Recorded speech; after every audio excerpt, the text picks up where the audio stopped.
legend begins. Find yourself within. Take up your blade. Let the fears within fade.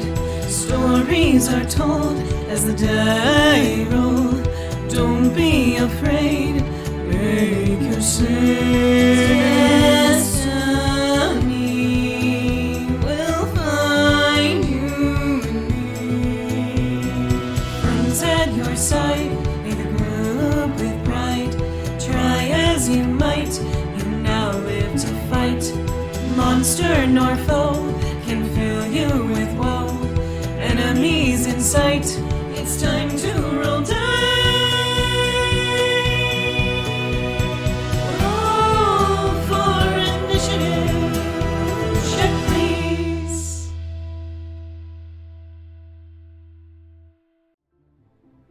Hello, checkers and pleasers, and welcome to Check Please. Hello, I am your Game Master Beardy, and the rest of these folks are my lovely players. Hello, my name is Keni, and I play Louie Freeman, Ice Butterfly Boy Extraordinaire. I'm Skrewy. I play Stavik, Bone Boy Extraordinaire. I'm Grem, and I play Valentino, victorious, valiant, extraordinaire. My name is Shane, and I play Xander. And I'm Xeno. I play Zu'lin, belay spine allocator. It's true. It's true. Extraordinaire. So five of the 6 PCs are extraordinary. Xander's extraordinary. And then there's Xander. Hi, Xander. I figured Anyway. Xander didn't stay because that's his last name. Xander Extraordinaire. I mean, I can change the PC name. It's fine. So, what happened last time? Does anyone recall? So last time we interrogated Stavik and then beat him over the head with clubs, by which I mean we asked him fairly normal questions about his past and his beliefs. We talked about his relationship to religion, his relationship to his supposedly dead wife, his relationship to his girlfriend who is currently missing. We asked a lot of questions and got some frankly fascinating answers. We had a lot to drink. We discussed things with each other, ended up going to rest, and we decided in the morning to first wait and see if the situation in town had gotten any better, and then if it had, we would leave. When we woke up, to our extreme pleasure, most of the issues in town seem to have disappeared overnight, thanks to our efforts the day before, and so we set out. Xander had procured a map of the region, which showed a bunch of towns and cities in the vicinity, so we decided to head north. The guards told us that it was a very dangerous territory, but we said that we'd be fine. So we start heading north, and our cart, or I guess our carriage at the front, hits a little dip in the road, a very wide dip in the road, as if the ground had been kind of like unpacked and then repacked. After some examining the spot, we quickly discovered that it was the efforts of a boule who attacked us and immediately downed Louie, who pretty much immediately rose after being healed by Zu'lin and then blew its eye out with one of his snowball cold boy specials. Then Zu'lin spent 3 or so hours with his elbows guts deep in this boule, dislocating spines, doing precise surgeries, feeding meat and, I guess, tissues and plasma and stuff to his abomination, formerly known as Parsnips. Still named Parsnip. Louie.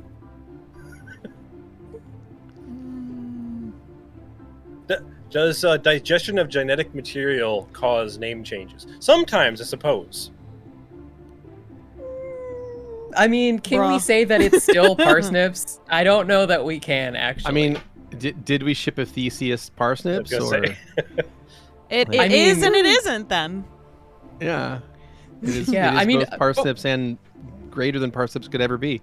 But the thing about the Ship of Theseus is that it's like all the same parts, but they're completely different parts, right? But Parsnips is just like a goo now. Yeah. So It was made up How of could all you the know? same cells How that could used you to be. know? I looked in your cabin. I It's talked gross. to him last night, okay? I have Alright. been Can't communing believe with you would Parsnips dead at a name deep Zu'lin's spiritual rat. level. Yeah, and I will continue to until that abomination is destroyed. Abomination. Speaking decided- of abominations being Yes. destroyed, Louie was dissociating for several hours while this was happening. Why is the abomination supposed to be destroyed? Speaking of, Because of the did boulet Louis- that he killed. Oh, of course. With Not the not Cold that Boy special. not that Louis an abomination that needs to be destroyed. Okay, That's a very strange conclusion to jump to. I must but- have misinterpreted what you were saying. I'm sorry. Please continue. Yeah. Continue. In any case, speaking of abominations being destroyed, Louis dissociated for several hours after destroying the abomination, the boulet, and he encountered a little furry creature that had a desire for plants and animal material. We learned that some of the rodent species on this continent really like their meat, and Louis filled this creature up. It may actually explode in the next few days because of how much he's been feeding it. He's only ever But- owned a dog. He doesn't know. Did he own the dog? No. He That's what lived we with the thought. dog. Mm-hmm. Yeah. But speaking of animals, plants, people, ownership, in the morning we discovered a small boy running towards us, crying out for help, saying that they had perhaps attacked, destroyed the town settlement area, and we have no idea exactly what's going on, but most of us decided to mobilize to try and figure out what this threat was and save this poor boy and perhaps family. And I think that's where we Yeah. left off. Excellent. So, what happened is, just to refresh the exact last thing that happened, is as you have arrived at this place, you see that the road here kind of crests on a low rise, and beyond it, you can see a gentle sloping hill, a lonely cluster of about 24 small buildings huddled together atop the crown of a hill with a thin little palisade wall ringing the settlement. Much of it, however, is leaning, and there is in fact a gap on one side that you can see there. The palisade has been torn asunder. You can see that there are deep claw and rut marks around it, where it looks like some great predator has been tearing at the wall and successfully blast their way in after much time and effort. There are wisps of smoke curling up from some of the chimneys, but the air around you is still almost enough to set you on edge. When you arrived at this place, a young boy, I believe I said somewhere between the ages of 12 and 15, rushed toward you and arrived bloodied and breathless beside all of you, and said, "Please, the wall's falling. The beast will be back tonight. It took my dad." And it looks at you all with much terror and concern etched in his face. I believe Tongues was cast by Xander, and a successful linguistics check was made by Louie. Yes, that was a nat So 20 that- from him. Was it So that is- 22 good enough for Valentino on that linguistics? Yes, it is. Okay, cool. So that leads us off pretty much right there. So with that, what do you do? Well, first of all, I wasn't sure what a palisade was, so I looked it up, and all I got was pictures of cars. So I can only be led to assume that there is a car with just rended claw marks in it. So a palisade wall is a type of wooden fortification, typically, that is designed to be a quickly erected barricade to stop things from getting in. So it's a A Fast. temporary. temporary thin wall, usually a single log thick, where they'll just simply take medium to small sized trees and drive them into the ground and then wrap them together tightly with lengths of rope. So So basically, if you think of, go ahead. No. I was just gonna say that a palisade is to a palace what a Gatorade is to a gator. Yes. Oh, no. And if you, I think a good example of a palisade and like maybe your mind's eye would be if you think of like a fort in the Old West, Yeah, right? for sure. Like a federal army fort out west, like this wooden construction, and Way it's all out made west. of timbers. Yeah, So kind of like an SUV. sure. This is how we're starting today. All right. Yeah, something like that. More or less, yeah. Yeah, more or less like an SUV. I'm more leaning to the less, that, but fine, yeah. I'm not that big of a fan of Law and Order, actually. Dun dun. I can go. I mean, Wow. Louie is going to. How tall is this boy, by the way? Taller than Louie. Fuck you. how tall are you, Louie? 5'5", but he pretends he's 5'6". He's about the same height as you. And he was like 6, you said? Fuck you! No, he's 12 to 15. Fuck you! Somewhere between 12 and 15. I would take issue with that otherwise. Yo, is this what it's like for you Kid's guys legs every? Is this what it feels like for you guys like every game? Because we're being on this end of that. Oh, we can come for you later. Yeah. Louis, I mean, you Don't can worry. come for me. I guess doesn't have to lean over or crouch down to make eye contact. He's there. Yeah, the boy's looking you right in the eye. It's got sweat, a little bit of blood. Slow down. What's happening? What happened exactly? We can help. You need to explain the It situation. came back. What is it? The beast came back. It came back, and this time it made its way through the palisade. Okay. We tried to fight it. The town formed a militia, but it didn't work. It broke the palisade down, took my da, and then when the sun came up, it went away. What direction did it go? Back into where it came, and the boy will point to an area to the north, toward one of those small forests in the distance. Don't worry. We'll We go are look for heroes. him.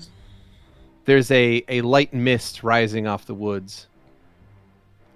Are you guys okay with going to look for him? I don't think it's right to just not help. I Well, we agree. should definitely get some more information first. Okay. Can you tell us more about this? We want to help. We just need to understand the situation. Might The be beast- more preferable to get it from any individuals within the attacked area. Sure. This way. And the kid will turn and You understand lead Zu'lin? you- Oh, apologies. Sorry, Zu'lin wasn't talking in the local tongue. My bad. Sorry. The kid stares blankly at you all. We are heroes. Very strong. We will help. Xander is going to translate what Zu'lin said. Yeah, that works better. Oh. Yes, follow me. I can take you to the mayor. Let's go, everyone. And the kid will turn and lead you up this small hill, and you arrive in a very small village. A very teeny tiny village. You're a teeny tiny village. Thank you. You're welcome. You arrive in Marrow oh, God. Hill. It's so fucking Why, bright? It's the tiniest little beach. This It's is a shoe. shaped like a little shoe. Look at this boot ass town. or a little It's T-Rex. Little Italy. It's a boot. Yep. I love it. It's very tiny. Like I said, it's just built at the top of this little hill, the small stout hill here. As you approach, you can see that there are homes and outbuildings made of simple timber frames with mossy shingles. They look worn down. Their doors are closed, shutters are drawn, and there are narrow spaces between them. I guess what pass for streets in this little place stand vacant. But even from here, you get the sense that you can imagine the eyes of residents peeking out from bits of broken palisade wall or through some of those shutters in the buildings, looking out for any additional danger, and probably staring at you at this very moment. At the peak of the hill, the largest building stands, which is perhaps an inn. It has a creaking sign hanging off one of the sides of the building that creaks faintly in the breeze. Behind it, the land drops away into the roll of smaller grassy hills, beyond which lies the gnarled stretches of forest to both the north and west horizons. And you know that somewhere out in that tangle of various trunks and undergrowth lies a monster that has seemed to be plaguing this small place. So yeah, this little kid of between 12 and 15 brings you into the town and will take you up to one of the buildings in town. Mayor Vanner stays here. It's his house. If anyone can offer you anything to help, it's probably him. Okay. Thank you. What's your name, by the way? Me? Yeah. I'm Jackin Holt. It's nice to meet you, Jackin. We're the Circle Seekers. And we'll try to help as best we can, okay? What does that mean? We're gonna try to help? I don't want to make any promises. I'm just gonna say we're gonna do the best we can. Okay. I He think seems it was confused. The Circle Seekers. I'm confused why he's confused. It's a weird name. You confused him. The Circle Seekers? Yeah. Oh, okay. The name confused him, that's that all. was the part that okay. confused him, yeah. Yeah, just the name. So he knocks on the door for you, and a moment later, the door to the building will open, and sitting there is a thin, balding man in his late 50s with deep eye bags and what appears to be the permanent stoop of years of farm labor on his spine. He looks at you and seems nervous in his expression. Hi. We're adventurers, and Jackin told us about his father being taken, and we're just trying to assess the situation to see if we could help. You don't look like gulls. No, we're independently owned. We didn't have the payment to register with the guild. That's okay. We were passing by. Call us freelance. Yeah, it's freelance. You're not gilded? No. Oh. Then if you'd be willing to help us, we can offer you what little we can. Allow me to explain. Come inside, please. And the man will gesture you to follow him into the building. Come on, everyone. Me and Xander will try to translate the best we can to you guys. Do you say that in a language like in their common tongue? I assume Right? Burgese. Burgese, yeah. Okay. The man will hear that, and he kind of tweaks his head to the side, and he'll respond by saying, I'm not familiar with that language. Do your friends not speak our tongue? Not all of us know. Shall I change to the trade tongue? Probably more of us know the trade tongue than the common tongue. Very well. And he'll switch languages from what he was speaking to Elvish. So anyone here who can speak Elvish can understand him, which I think is most of you. I think. Let's see. Which of you? Xander has tongues on, so it doesn't matter. I'm pretty sure. I think it's literally the same It's amount of no. Louie people. and Bastion? Yeah. Does Bastion know Elvish? No, it's Louie and Xeno, or Zu'lin. It's Louie and Zu'lin that know Elven. I Okay, so it think. just adds one more person. It just adds one more person, so Stavik and Val are still screwed. How he's starting to understand what he's saying, and now it sounds like he's talking a wholly fucking different language. What the fuck is going on? Oh, he switched to Elvish. Is he gonna do that a lot? It was just so that more of us could understand, which just it mostly includes Oh. Zu'lin. Don't worry. Hey, after tonight, I think I've gotten a hold of the common tongue around here. I'll try to do a lesson tonight, okay? And that way maybe we can all get a little bit better. I feel like I followed so far. It said something about about us not being with the guild. Yeah. And then something about like lots of money or something. No money. No money. Like they don't have like anything. But that doesn't matter. We should just help them. Yeah, I mean it's the one reward, glory and shit. Eh. So he begins speaking now in Elven. Okay, fuck. I think this is go out of something. Thank you for being here. I'm sorry. He glances out the door as if expecting some other terrible tragedy to happen at that very moment, and then he lowers his voice. I'm afraid these are very bad times, terrible times, unbearable times, tragic. He paces a little bit. It started 3 weeks ago. Livestock, pens being torn apart, carcasses left half-eaten. We thought it was simply a rogue bear. But then, recently, a few days ago, it became much worse. It began targeting people, and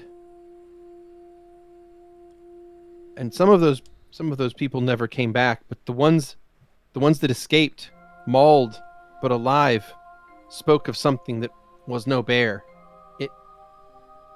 It was a wicked thing, a creature of shadow and hate, of pure just savage destruction.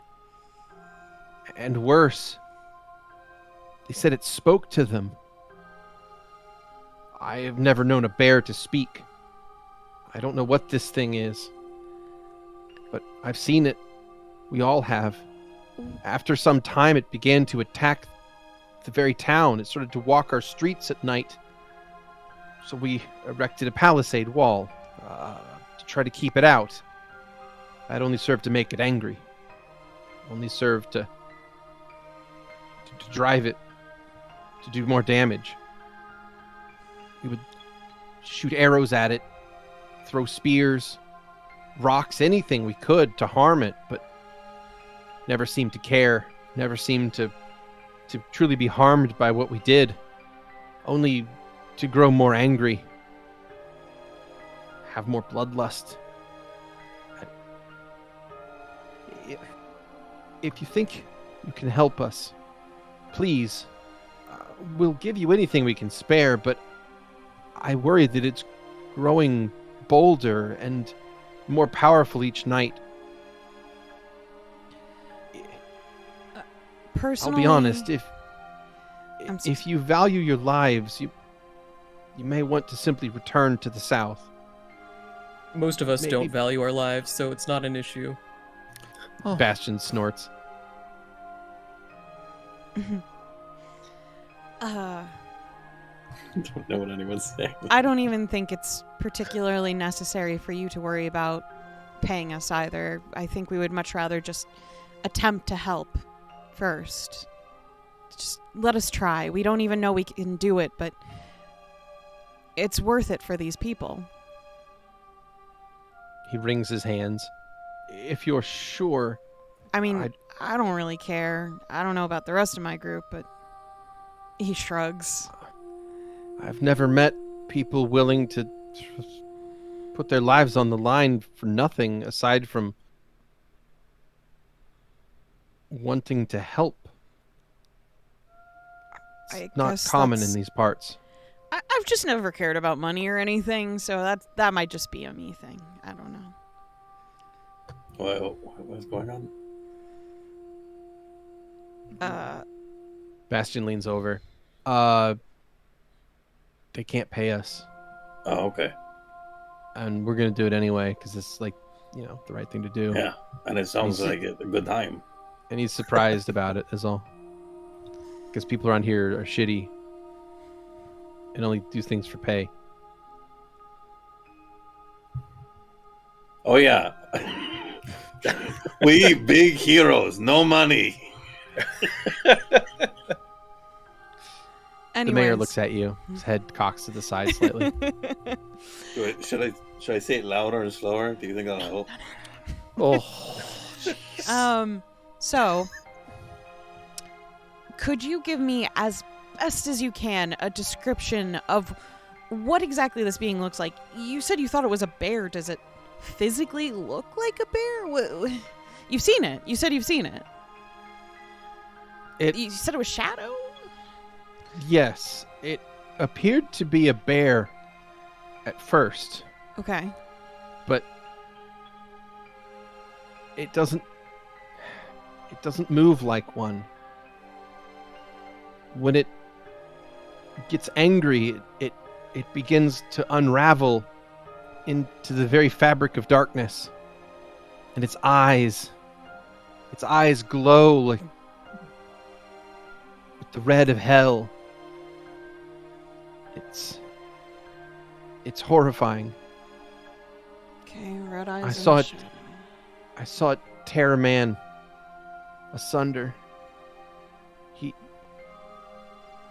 He was just trying to defend the village. And what's worse, with each attack, the beast takes more, drags people away, screaming. Sorry. It's okay. Take your time. It is no issue. Perhaps you would like to sit down. I'm sure that your people have been through very much. We haven't got much sleep recently. You see, there is one thing about the beast.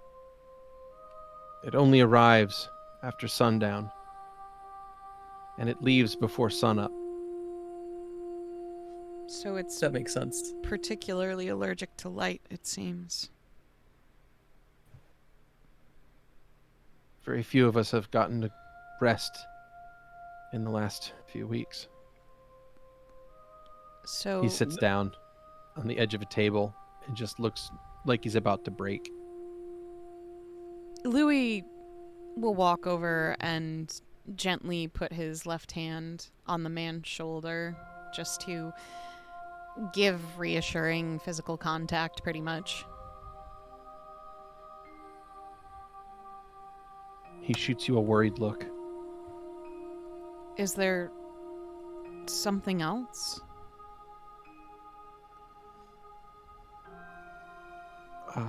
What do you mean? I just didn't know if there was any other information we could use. Has anyone ever gone into the forest during the day to see it? When livestock first started disappearing, yes. Some folk in the town went to search thinking that they had a large predator, like a bear, had moved into the area and might have become a nuisance. They hoped to drive it off or set traps for it. But after the first time a hunting group was attacked and a man drug into the dark, we never tried again. We've been on the defensive Has there ever since. been anything that you've attacked it with that seemed effective? Shakes his head slowly. Have you ever hit it with fire? We've thrown torches at it. Okay. Animals are often scared by fire, Mm-hmm. but the torches seem to have no effect. Arrows, even whole spears thrown with the strength that anyone could muster, did nothing. Likely because it's not an animal. Yeah. It's a curse. I've heard that talk around town. Well, I don't think you should be too worried then. We've dealt with some curses before, so perhaps we could figure this one out. He looks at you with renewed fear. You carry curses? Did I say it wrong? No, we've dealt with curses. Xander is What, silent. what my friend is trying to say is that we remove curses. Everyone knows that to remove a curse is to carry a piece of it with you. That notion does seem quite idiotic, friend. Rude. I do not mean to be rude, but such a case is not so. He never means to be rude, he just is. I see. Well, I do apologize. It is a crippling flaw. you're welcome to ask around the town Okay. and see if anyone else knows anything of use. Will we have too many issues with anyone not knowing the trade tongue? Most folk here speak the trade tongue. Okay. We'll do our best otherwise. Of course. Thank you. Again, I don't know what to say. I didn't imagine that anyone would come to our aid. Good luck. You could say Luck. that. Yes. If you require anything else of me, you'll find me here. Remind me your name again? Where are my manners? I'm terribly sorry. My name is Vanner. Elric Vanner. I'm the... well... I suppose mayor is the official term for it, but it's not exactly... it's not exactly a real title around here. Simply no one else wanted the job. I just speak for the town when they need one voice. There's not enough of us here to really warrant much government, as you could imagine.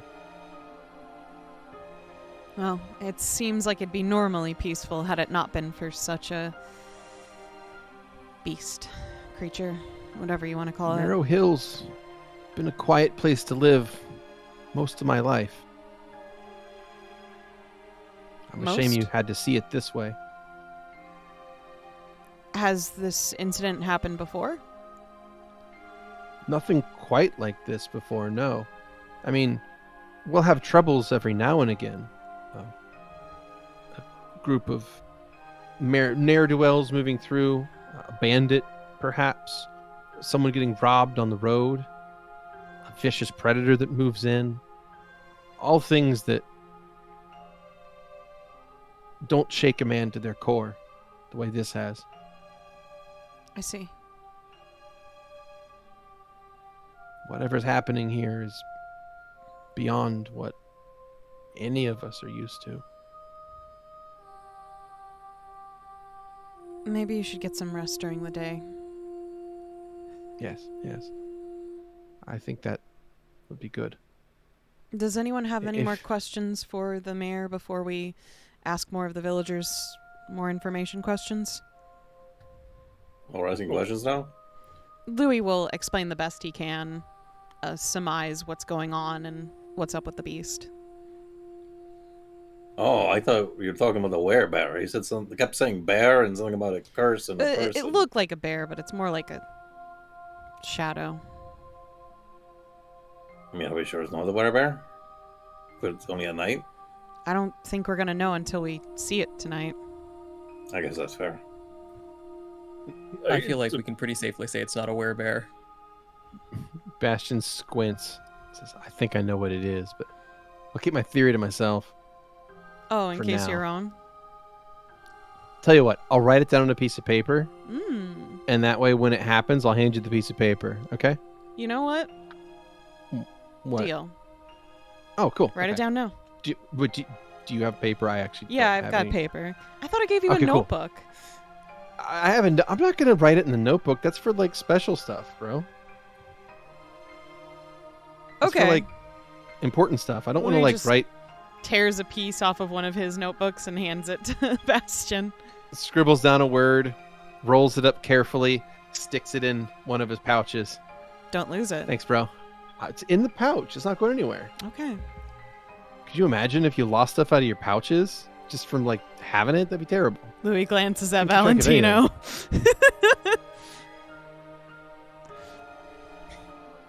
I suppose the only question I have is, are there any prevalent individuals that I may be more key for us to talk to?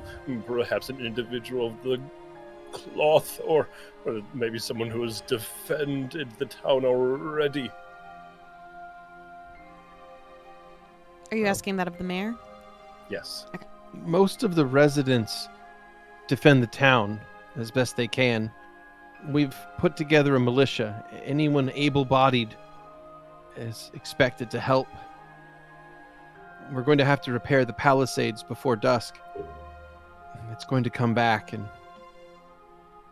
we need to at least try. I must say I'm not sure what we're going to do. Have you buried the victims yet? Some of them. The ones that we've been able to. They're not whole. It may be helpful for us to examine any if they haven't been taken care of yet. The only one that hasn't been buried,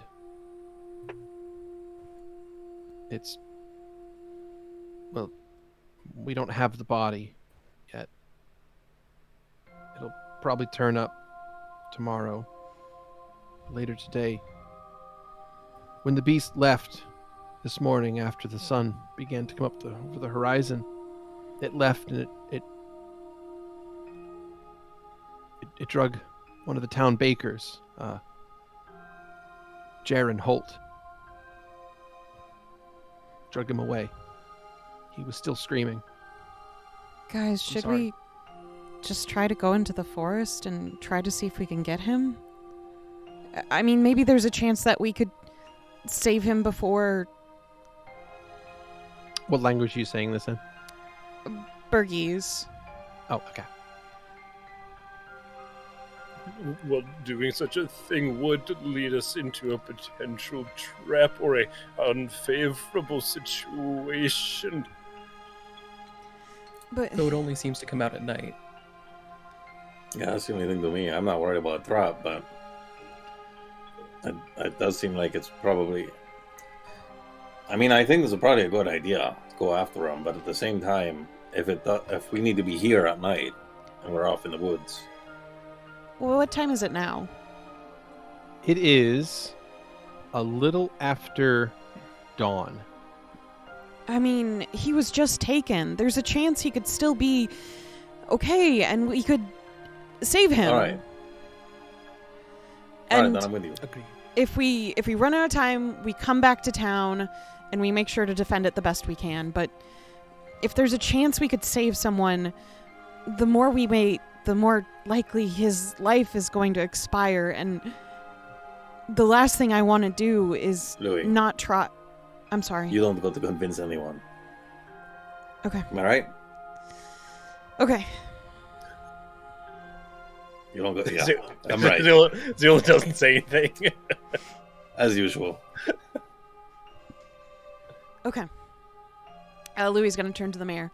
We're going to investigate the forest first, and we will be back before sunset. Oh, all right. Just be careful.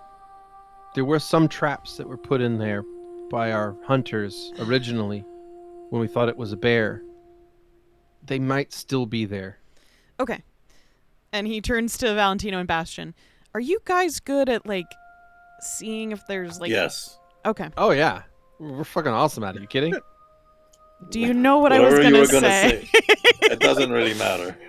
Yeah. The Like answer me is and Val yes. can handle it. Traps. We're looking for traps while we're going into the forest because they thought it was a bear and put out bear traps. I don't want Oh, any yeah. of our I legs say to get that. chomped. Yeah. It's all good. Me and Val got that. Fist Okay. bump. I just like to think Valentino's like, oh no, that's the one thing I can't do. You found my weakness. Xander, do you have No, any no. thoughts on how we should go about going into this forest?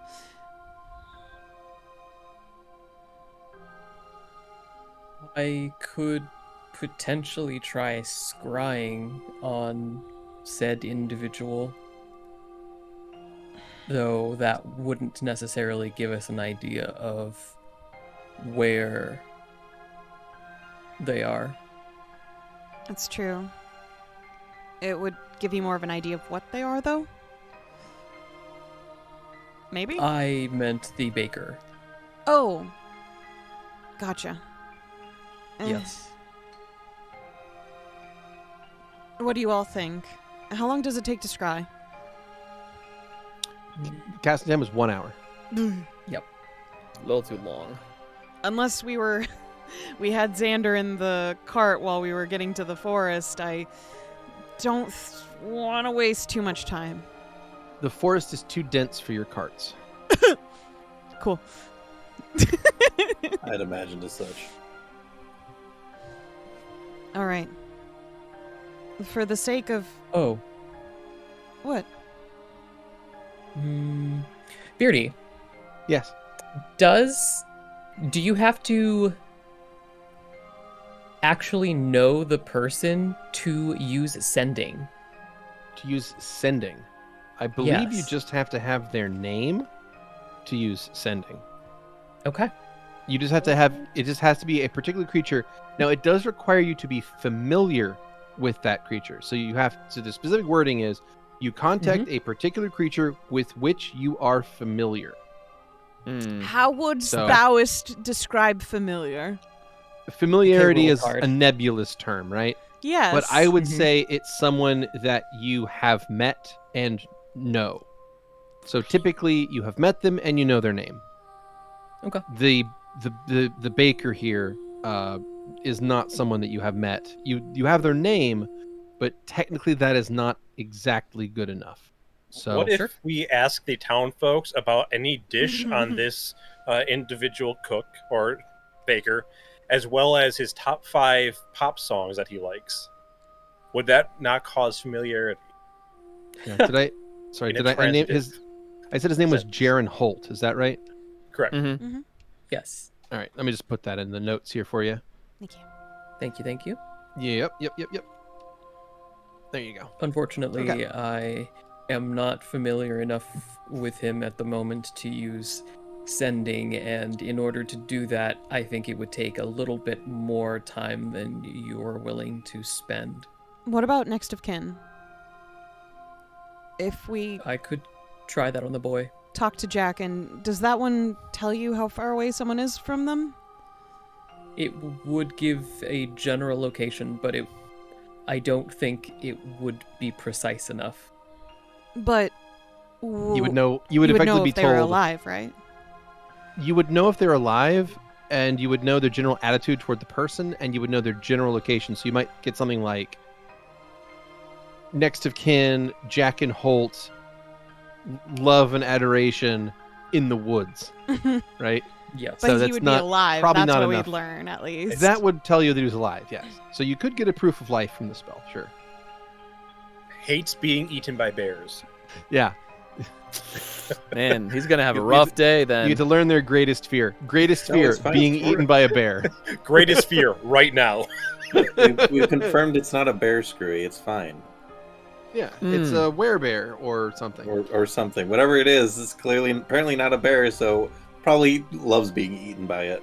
Yeah, you're right. So- You're right. You got me. Do you guys think that would be a good idea, or should we just say fuck it and go? How Well, long so was- long as we can potentially track the creature, I don't see any issue, although I do not believe any of us are specifically as talented as certain rangers. I got it. I can try to Never track mind, it. I will revise my statement. Valentino has this one in the bag.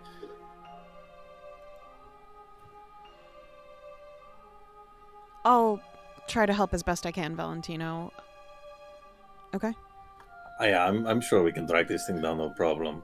Okay. I mean, some magically, how long did you say that would take? For the discern next of kin? By the time Yes. we get him, it'll be done Okay. in a few minutes. In a few minutes. There we go. All right. Well, yeah, I mean, I don't see any reason not to double out, but, I mean, how hard can it be to track a shadowy creature made of pure darkness through the woods? How do you track a shadow? How long did it take us to track Escano? That was a rhetorical question. He found us. Like, no time at all. Yeah, he came to us. We didn't have to do shit. I will turn my attention Why? to the mayor again, and in Sure. Elvish. Was there any tracks left by this shadowy creature after its many attacks? Yes, there were tracks. But even our best hunters couldn't follow them once it got into the tangles of the woods.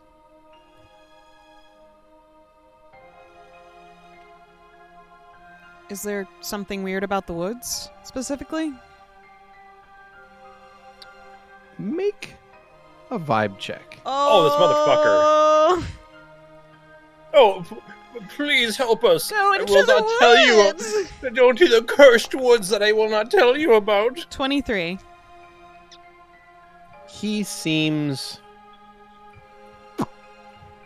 By the way, that's not just a. What did you say? 23. That's how much you rolled. Sorry, hold on. What the fuck are you No, talking about? I needed to scroll down. I thought that was a nat 20. I'm sorry. That's my V. I may be yeah, dyslexic, 20 but I'm not that dyslexic. No. I thought you said 23 and it was supposed to be 32. But that was because that was a linguistics check, and I again didn't scroll down. Thanks, chat. Anyway. Sometimes Foundry doesn't auto scroll.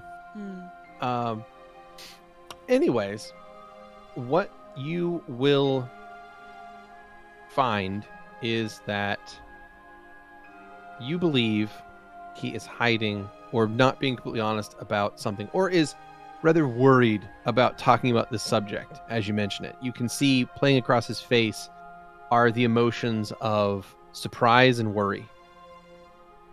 If we're going into this forest, you need to tell us about it. Sure, yes. Of course. The forest hasn't always been a good place for folk to visit. There's been problems inside. The forest is oftentimes disquieted. Whatever dwells there is unhappy, and what happened over the last few days has certainly made that clear. Why would it be unhappy? I know not. It's been that way since as long as I can remember. All I know is there's a game that's played sometimes here in Marrow Hill when the children are old enough to dare each other to do things. It's to venture into the woods and to return with one of the cursed stones.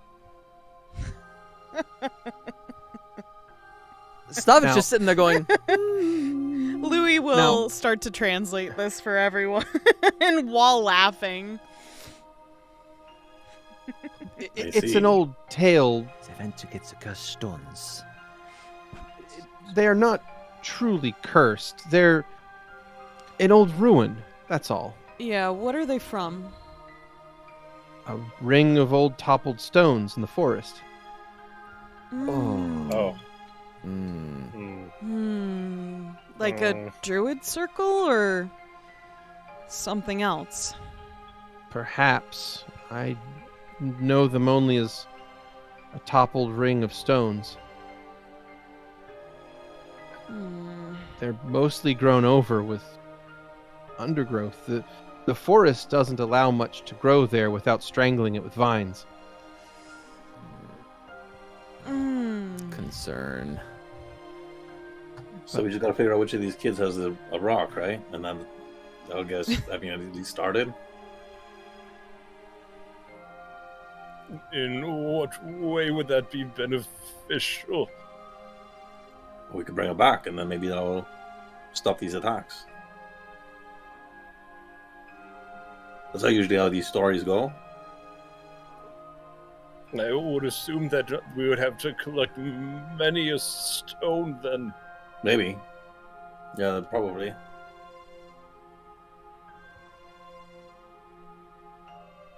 I mean, we could just stab this cursed thing in the face until it dies. That's what we've done so far, and it's worked out. I would agree with that premonition. I do believe that continual stabs will solve most of our issues in this case. But I mean, we might as well talk. It was that boy's father who was taken, right? We might as well talk to him again, see if he has one of these rocks. Okay, I'm not sure how much it'll help, but if you think that works, true. But I'm still... Let's do it quickly, okay? Yeah, I mean, aren't druids like where a lot of these old folk tales come from? I don't know. I get everything from books normally. Well, it doesn't. Yeah, that about like. I mean, did any of them have like old folk tales? I mean, a lot of books are fables and folk tales and such. Right. And they involve like druids a lot, right? Unsure. I usually try to... Well, I've been wanting to go to a lot of these places to see for myself if any of them are true. Suppose today is going to be one of those days. Well, in any case, I suppose that we should end with the questioning. If you want to potentially save this individual you're so very concerned about. Aren't we all?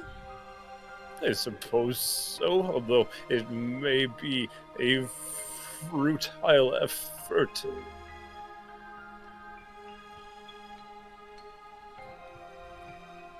It's good to try, though. Yeah, no, I've heard since you die.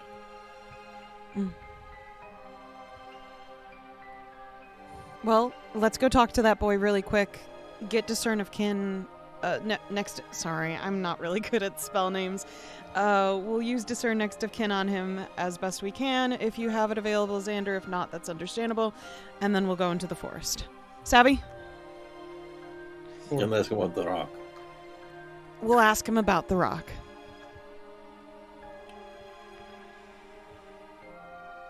Eden? And we'll The head mayor out the looks door. at you. Yes, what's up? Is there anything else I can assist you with? Not at the moment, unless there's anything else you think we should know. Just to be careful. The forest can be dangerous. How do you say no problem in Elven? He just said for us to be careful. I know, Let's- I'm asking for to say it. Oh. It would be no problem. And I'll say that in Elvish. Nice. All right. Hell yeah. I was so ready for someone to give Valentino incorrect information as a joke. but he's just gonna, no problem. just The mayor like, nods. No problem. No problem. Exactly. The inflection's all kind of a little bit wrong, but it's Exactly. good enough. I imagine with how Elvish works, he probably like misspoke it as like there are not problems or some shit like that. The problems are not. The sun is Yeah. rising or some shit like that. Yeah. You get one Apostrophe wrong. You get one apostrophe Yeah. wrong, and suddenly it's like A completely different fucking sentence. totally different meaning. Yeah, completely different. Elvish, man, I tell you. Is there a worse language? No. there's not. Anyway, Fuck off. from there, what do you do? I guess we go find the boy. Yeah, we find Jackin. Mm-hmm. All right. You okay? Yeah, I'm good. Is there something wrong with Jack and Holt? Nope. Do you find something funny No. about Jackin. Jack and Holt? Not his last name. Okay. Well, Mm. in that case, you all go off to find Jackin. And I will take a perception check to try and find What's Jacking off doing? this young boy. Dude. you had to kill it. Couldn't just let it die. Kill it dead. No. I have to bury it deep in the ground, so it's dead. All right. So 11. looking around, Valentino, you will find one of the many houses, one of the many cottages in this very tiny thorp. Has the smell of bread coming out of it. Love bread. And I mean, everyone loves bread. Yeah. So, you peek in. And inside that building, you see two people. One of them is Jack and Holt. Still looking disheveled, bloodied, and not very healthy. The other appears to be a plump woman in her mid-40s. She is wearing an apron, though it is smeared with ash and mud in places. And the two of them are talking in very hushed tones. I am going to assume her name is Jill. We'll see. Jackin. He turns. Yeah. Oh, hello. Do I need to make another Again? linguistics check? No. Okay. I Hello assume again. he's speaking in the common tongue. Yes, he's speaking in the Humanese. common tongue. It's called Asmirian, but we'll get to that later. Okay. I can't pronounce that. We haven't got to that point. Asmirian. I don't know. Oh my god. Nope. What's happening? Is Oh, he did it on purpose, and you know it. We just wanted to ask you a couple of questions and cast a spell through you Or to see potentially if we could Asmiri's. get more Anyway. information on your father. Oh, Give us the bad rock. And perhaps talk about the rocks and the forest, and if you knew any extra information about it. No problem. No problem. I mean, I don't Say know if... Elvis. I don't know much about them. Dad was drug away by the beast. Yes. Do we have your consent to use a spell on you to get more information? Sure, if you think it'll help. Louie looks at Xander. How does it work? He holds out his hands to you. The plump woman nearby is watching on in concern at this as you're asking her teen son to submit to spellcasting. He's a holy man, so you don't have to worry. The woman will step forward. Can I help you? What business do you have with my son? We're looking try. for your husband. Yeah. She bites her lip. I see. Go on then. Can I vibe check that? Sure. That's a 29. She seems very sad and concerned. Okay. I don't actually have to hold your hand to do this, but if you would prefer, I can do that. He's like holding his hands out to you, like if you need his skin or blood or something. He's offering his hands. Yeah, he's here. Oh, that's Take so what you sweet. need. Do you need a finger of mine? Like, go for it. Sure. He wants to see his dad. Oh. Xander is going to close his eyes and he's going to use discern next to kin. Go for it. There you go. Just give him a high five. Okay. You cast the spell, and you can discern the names and locations of the target's living relatives. So you will determine that this woman standing beside him is his closest living relative. Her name is Mira Holt. That's frustrating. Right, well, kill her. No, you get more than that. That's just the Oh. first one that pops up. You also will learn that he has aunts and uncles and cousins. And that's it. Ruh-roh. No problem.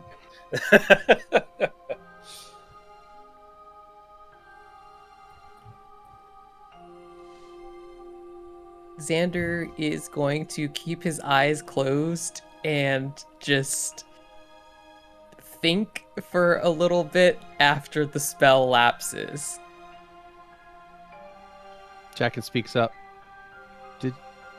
Did that help? Did you find my dad? It was very helpful. I think I know the next steps that we need to take to investigate. Oh, thank you. God's bless you. Quick question: how do you feel about living with a skeleton? And you as well. We'll do our best, Wonderful. okay? Good stuff. And then he turns and walks away. Before we leave, my friend here wanted to know if you, by any chance, any of the quote-unquote cursed rocks from the forest. Also, I am speaking Elvish, so if he does not know Elven... He does not know Elvish. I'm sorry. He looks at you and he'll say, I'm sorry, I don't speak the trade tongue. I only know a few words of it. Are they swear words? Some of them are. I know. No problem. No problem. No problem. A friend of ours is curious about the forest and the stone circle in there. Have you ever taken a stone from there on a dare or anything? I mean, those stones, that's something that people do on dares. Would you mind if we just see one? If you have one. I don't think I have one anymore. He looks shy all of a sudden. Feel free to make a vibe check. I would love to. Ooh. That's a 22.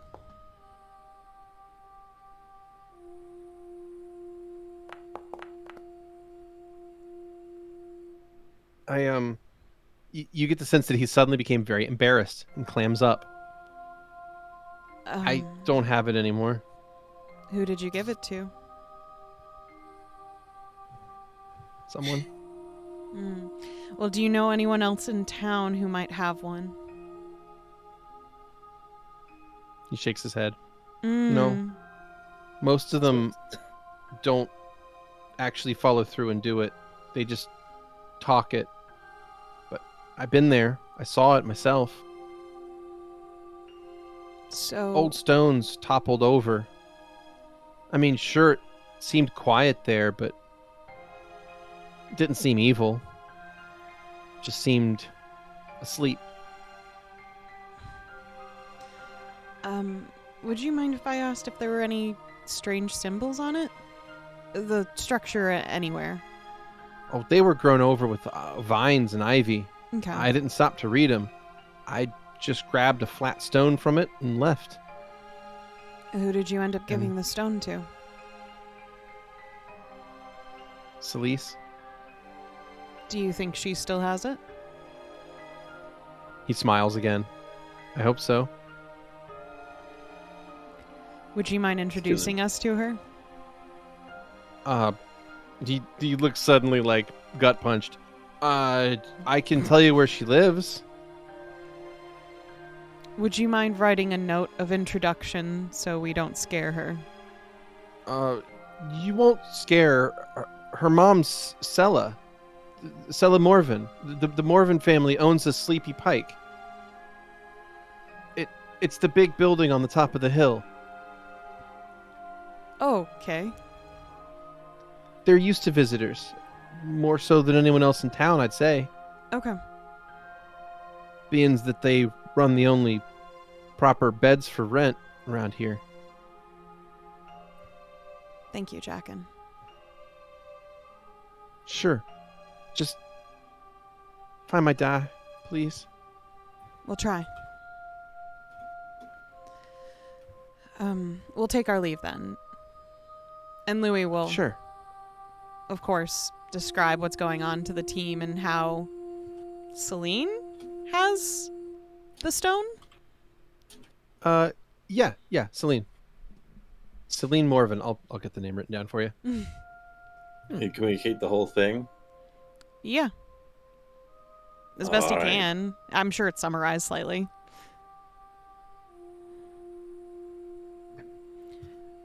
Let's regroup with Xander.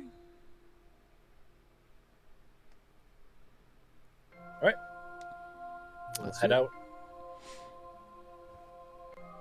Louie will pop out. Is Xander still outside the building? Yep. Okay. All right. He doesn't have the stone anymore, but the girl at the inn that he gave the stone to hopefully still has it. Her name's Celine. He has a crush. That's funny. There's nothing wrong with that. I thought it was sweet. There's like 18 people in this town. Like, Yeah, we should be careful about who talks to this girl, because like if I talk to her, she's never going to be interested in this boy forever. She's going to be. that's true. I Lost mean, him. what a 15-year-old's got nothing on Val here. Like, you're gonna blow her like teenage Ew. mind. Ew. Ew. You just got a bit saying, of a like- track. Yeah, I'm not asking for this to happen. It's just like, Right. I mean, she probably just- has never seen a halfling before, so she might be more curious than anything. Val What the curious? why wouldn't she have seen a halfling? Because she Don't lives say in a very weird. tiny village. Don't say weird shit, Xander. What? I thought. I mean, there was a halfling just in one town over. They were playing a halfling. Okay, so a lot of these people seem like they've never left this town before. Do you see a lot of halflings? You look I around and know. see no halflings, but you also see no people in the streets, so it doesn't really help. This place is incredibly tiny. I win. Don't count. I can't be sure every time if it's not a human child or a halfling right away, because they dress so similar out Your here. ears are so different, though. Yes. Well, yeah, that's true. When we're in conversation, I can tell the fucking difference. All right. It's true. Well, But I mean, seeing running around the streets are empty around here. That seems like a really out of character thing I just said. Whatever. we can at least head to the inn, maybe get a room if we need to for some reason. We might need to anyways, since we probably have to stay here at nightfall. But the place is called the Sleepy Pike up on the hill over there, and they're used to Outlanders, so we could see if she still has the stone, maybe see if it has any residue of magic of any kind. Maybe it needs to be returned. And Probably, yeah. That's how these stories usually go. I know, that's usually how the stories go. But in the very least, we can do that and then go look for the dad. He's dead. What? We can do that and return the stone to the Or at least Or- not alive. In what Damn, way? Xander. Way to bring the mood down, bro. In what Shit. way did your spell signify that he was dead? Is it just a feeling and knowing that his existence was no longer around, or perhaps they are not actually related?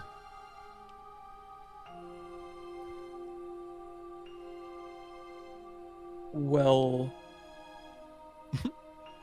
the spell identifies the next of kin of the individual in order from the closest to the individual to the farthest, and aside from mother and some aunts and uncles, there was nothing else. I suppose my question is, does your spell specify biologically, or is it more in terms of familial connection? Well, it should work through connection because there's nothing biological about Stavik, and it worked for his daughter. Damn. Also, I mean, it's like Bastion whoever takes is out a biological- water skin and hands it to Stavik. If you need to put out that burn. That Still being wearing the said, cloak, that, I believe, right? that still was his biological daughter, though, was it not? His But soul. the problem is there's nothing. The only thing left of me is my soul. So I think it's based on that, not biological. Beardy, would I know if it would work for people who are your family but not biologically your family? Well, that's an excellent question because it is not specifically denoted in the spell if it's biological or just a familial, deep emotional connection. So And we've totally used it with deep familial connection before. I would rule that it would work for deep familial connections. Because the idea is it is, from a metaphysical stance, it is tracking your strings. Right? Mhm. We've gone over the concept of strings before, right? Yes, we have. String theory. Okay, cool. So it what? String theory. Exactly. I Yeah, blow sure. up Stavik entirely. You know, it's fine, Nothing left. Petravian. Like I told you about your fucking strings, and now your parents are dead. Well, that's cool. It's fine. So it basically it's gonna read those strings, and that's how that spell works. Yes, So I can. it does work for familial connection, not I can- necessarily biological. say definitively that my magic says that his father is not alive.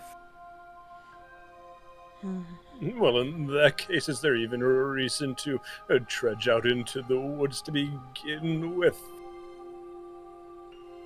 Depends if we find this rock. Yeah, I was gonna say if it has any residual essence to it, perhaps it needs to go back home. Or I if know we you're find not a the magic creature- guy, but come on. If we find the creature that they are asleep, we could Do you think shadows sleep? It's a very interesting interpretation of what we've been told. if it's, I don't know, if we find it and we surprise it, maybe we can catch it unawares. Oh yeah, I mean, these things ought to be asleep for me to sneak up on them. Probably, I'm not so don't sure know. about this curse. Well, in either sense, let's find this pebble and be on our way then. What do you mean you're not so sure? These people wouldn't know a curse if it walked up to them and pushed them off a cliff. Do they do They that? have if it's complex enough, I'm sure it could. Fuck.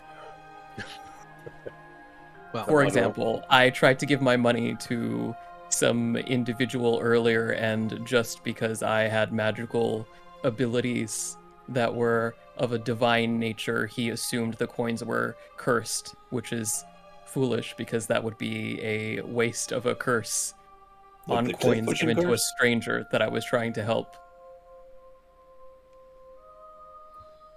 How do you do this like cliff pushing curse? That shit sounds crazy.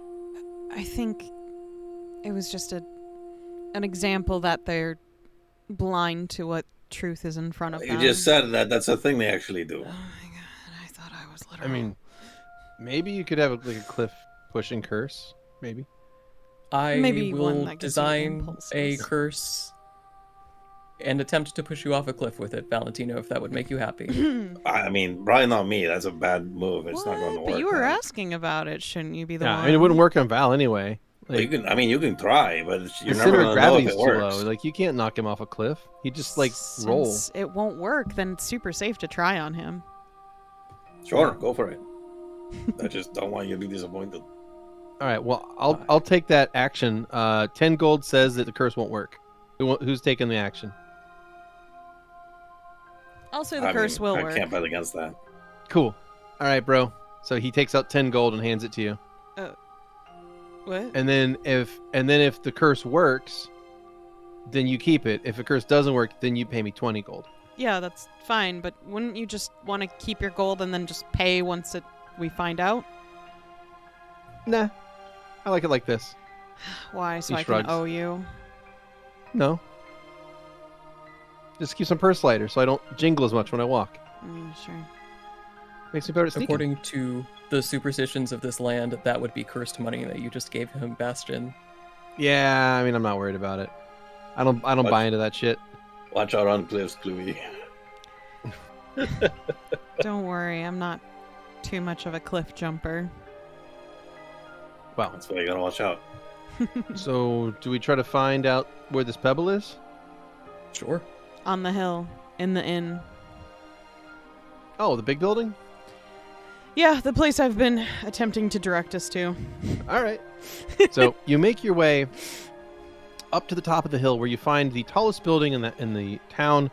And when I say tallest building, I mean 2 stories tall. Wow. On a Yeah. hill. Fancy.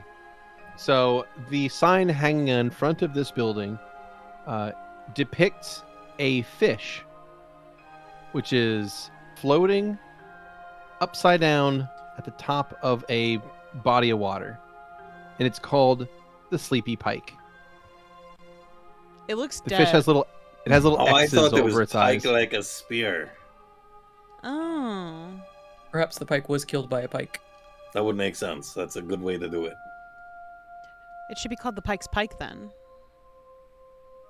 I agree. That's a better name for a tavern. But, let's try and see if Zu'lin has this rock. Okay.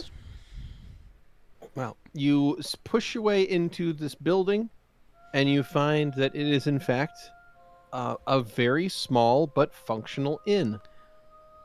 There appears to be 2 people working inside this building. One of them appears to be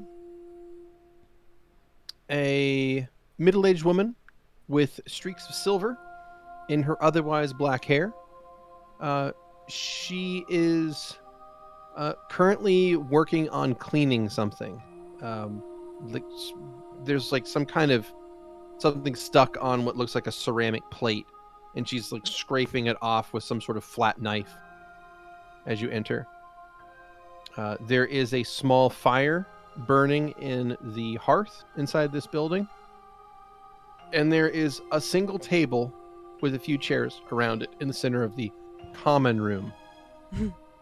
There is no proper bar. There is no proper kitchen that is a separate thing. There is a cooking stove in the same room in the corner, but there's not any differentiation to this. And there is a single small ladder leading up to the second floor. Anyone sitting at the single table? No, not currently. The single table is empty. The chairs are currently empty as well. Working on this plate is this woman who turns around as you pull the door open, and she turns and seems at first startled, and then realizes that you are strangers, and she says, "Oh, I didn't expect anyone to show up right now. What's going on?" Hello, are you Welcome Sella? to the Sleepy Pike. You've heard of me? Yes, I'm Sella Morven. This inn belongs to me and my family. Welcome. Are you looking to stay the night? Probably. We're No here problem. to... Is she speaking trade or is Miriam? She's speaking Ismerian. Do you need me to roll linguistics at all? Only if you feel you need to. It is a new Alrighty. person, so each person's going to have their own particular... Let me turns of know if there's phrases and- any that I'm having difficulty with, and then we'll do Yeah. a roll. If someone uses like a weird word, then I might ask you for that. But other than that, I'm cool yeah, with we're that. fine. My name... we're adventurers, and we're helping Elric Vanner out with the Shadow Beast incident going on here. Mayor Vanner said he didn't have the money for a posting. We're doing it for free. What? We're doing it for free? Won't that get you kicked out of the guild? We're not in a guild. Oh, you're Freelance. freelancers. Yes. Huh. Isn't that convenient? Gotta say that's a rare sight these days. Well, and you're doing this for free. Why? We're 'Cause just a you nothing guys need place. help. But who would care about Marrow Hill? We're just passing through. Passing through to where? There's nothing past here. We're just traveling north because we want to. You're going north from here? Yes. Ain't nothing north that's wholesome. Yeah.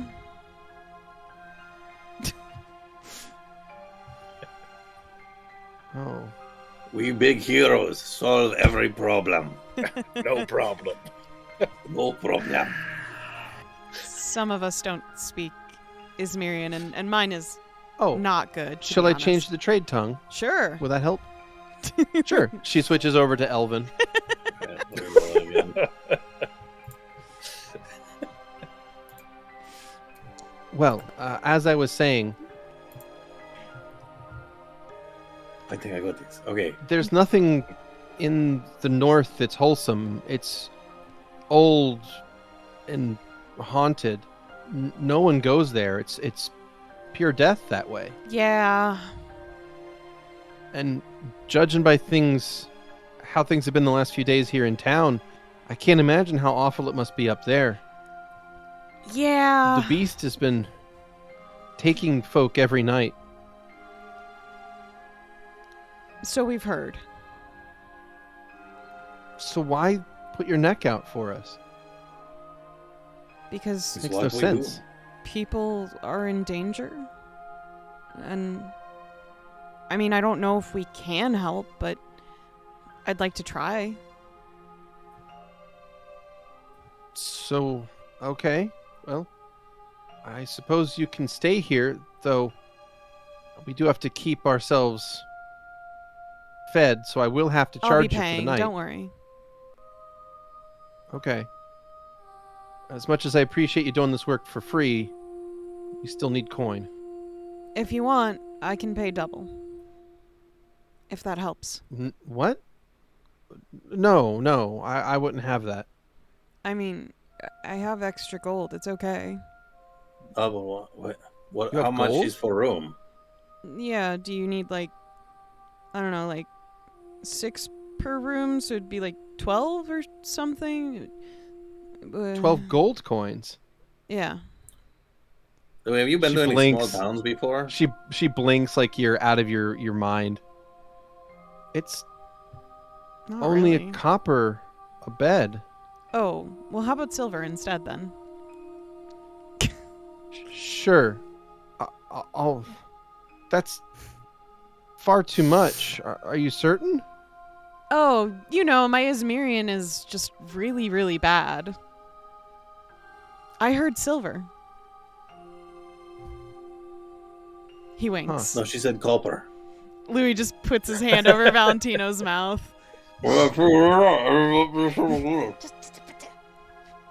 Well, in that case, you'll get the hero's treatment. We're not heroes. Celine, get down here. We have important guests.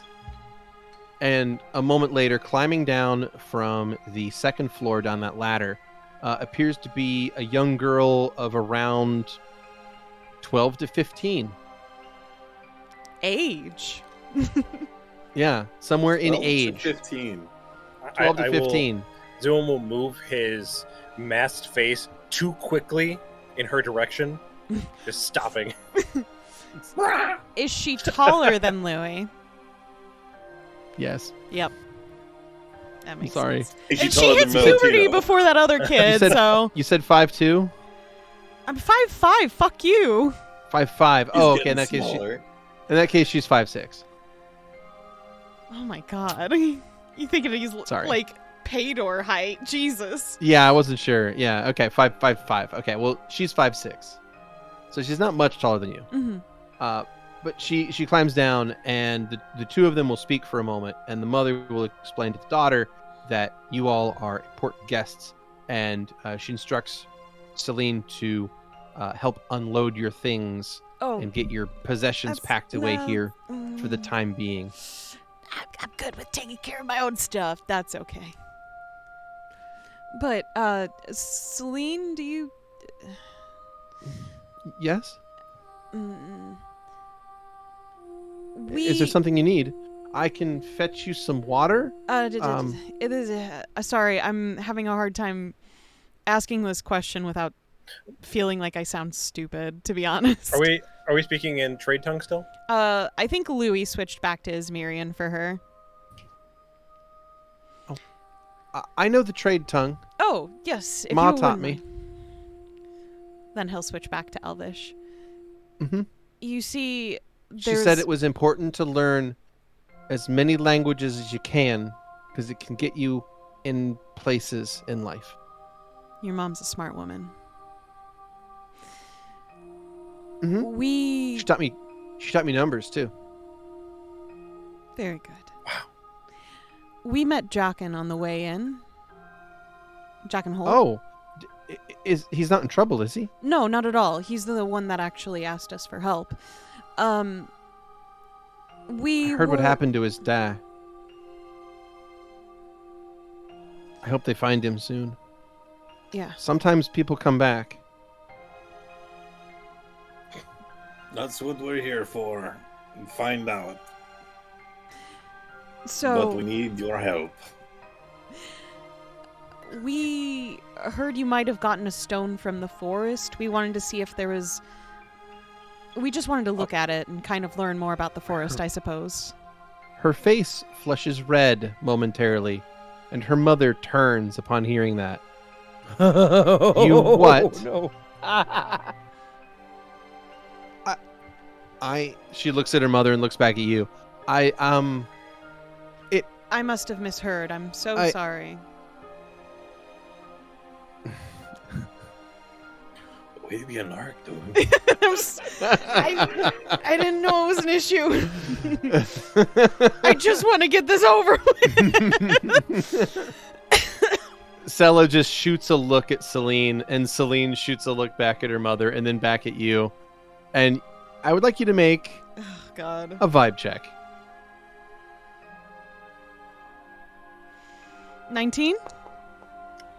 You can only read fear on her face. It was There might have been a deeper message there, but 19 was not enough to read it. a gift. You wouldn't ever go there anyways. Oh, no, of course she wouldn't. It's against all of our taboos. Liable to pick up a curse in those woods. I didn't go there, Ma. She didn't. I didn't do it.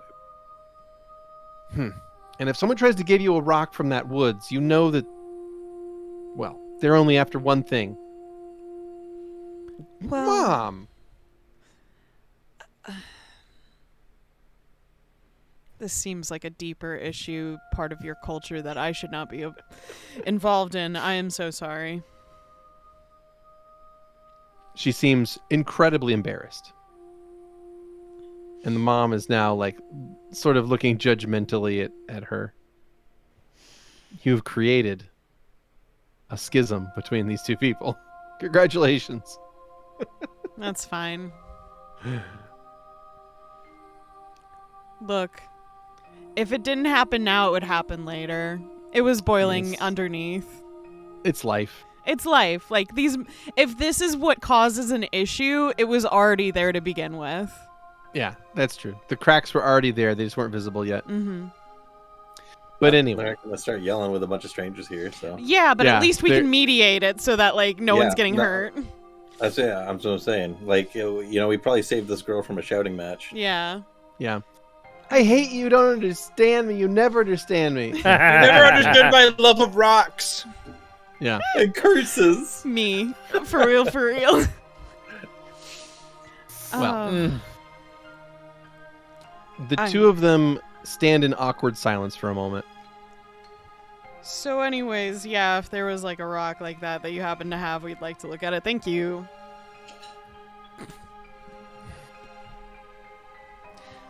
Please make a diplomacy check. Okay. Or I should say, could you make me a diplomacy check, please?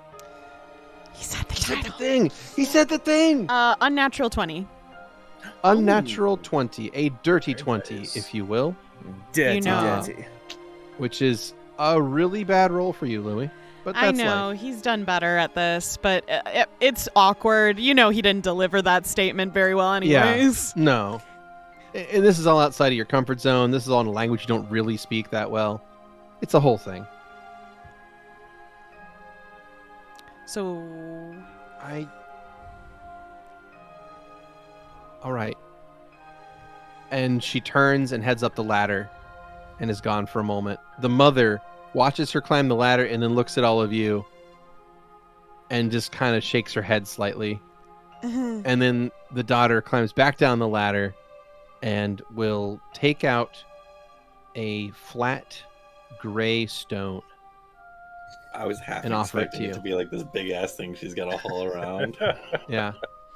A Louis- flat gray stone, one edge of which is... There's like a corner on it. Like there's a hard, sharp corner to one edge. And there's the narrowest bit of engraving on one side of it.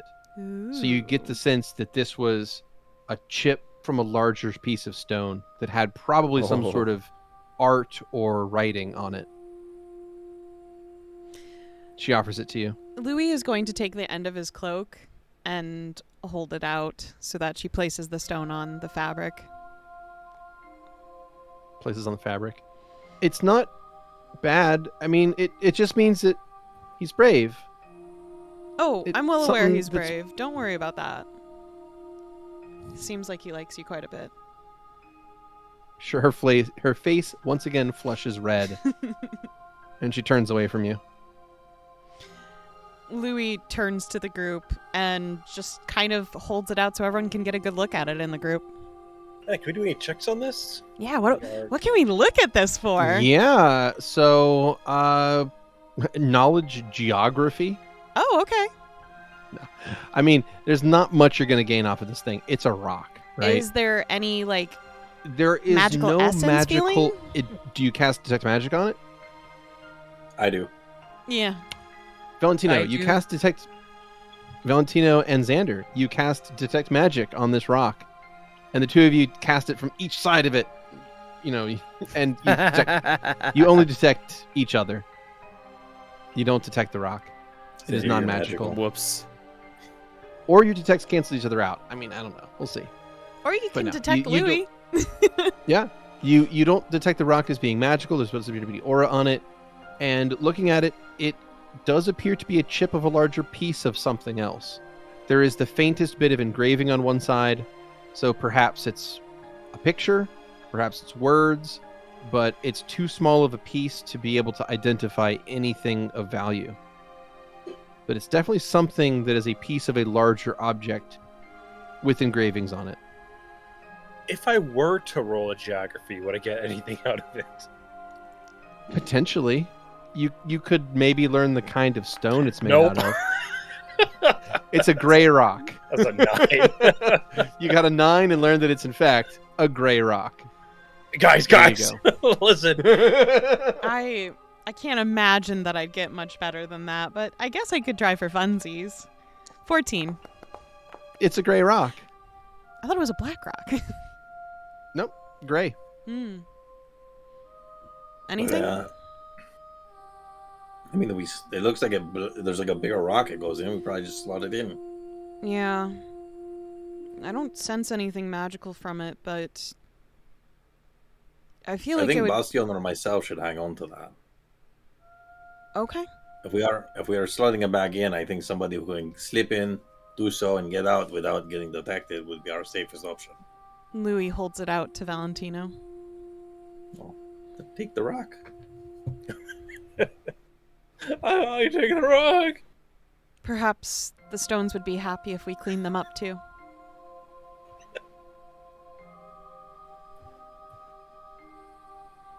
But If we've got time. right. I mean, maybe depending on what cleaning them up entails, if the rocks themselves are fire resistant and there's like brush and stuff that's not, then yeah, I guess we'd have to have flat.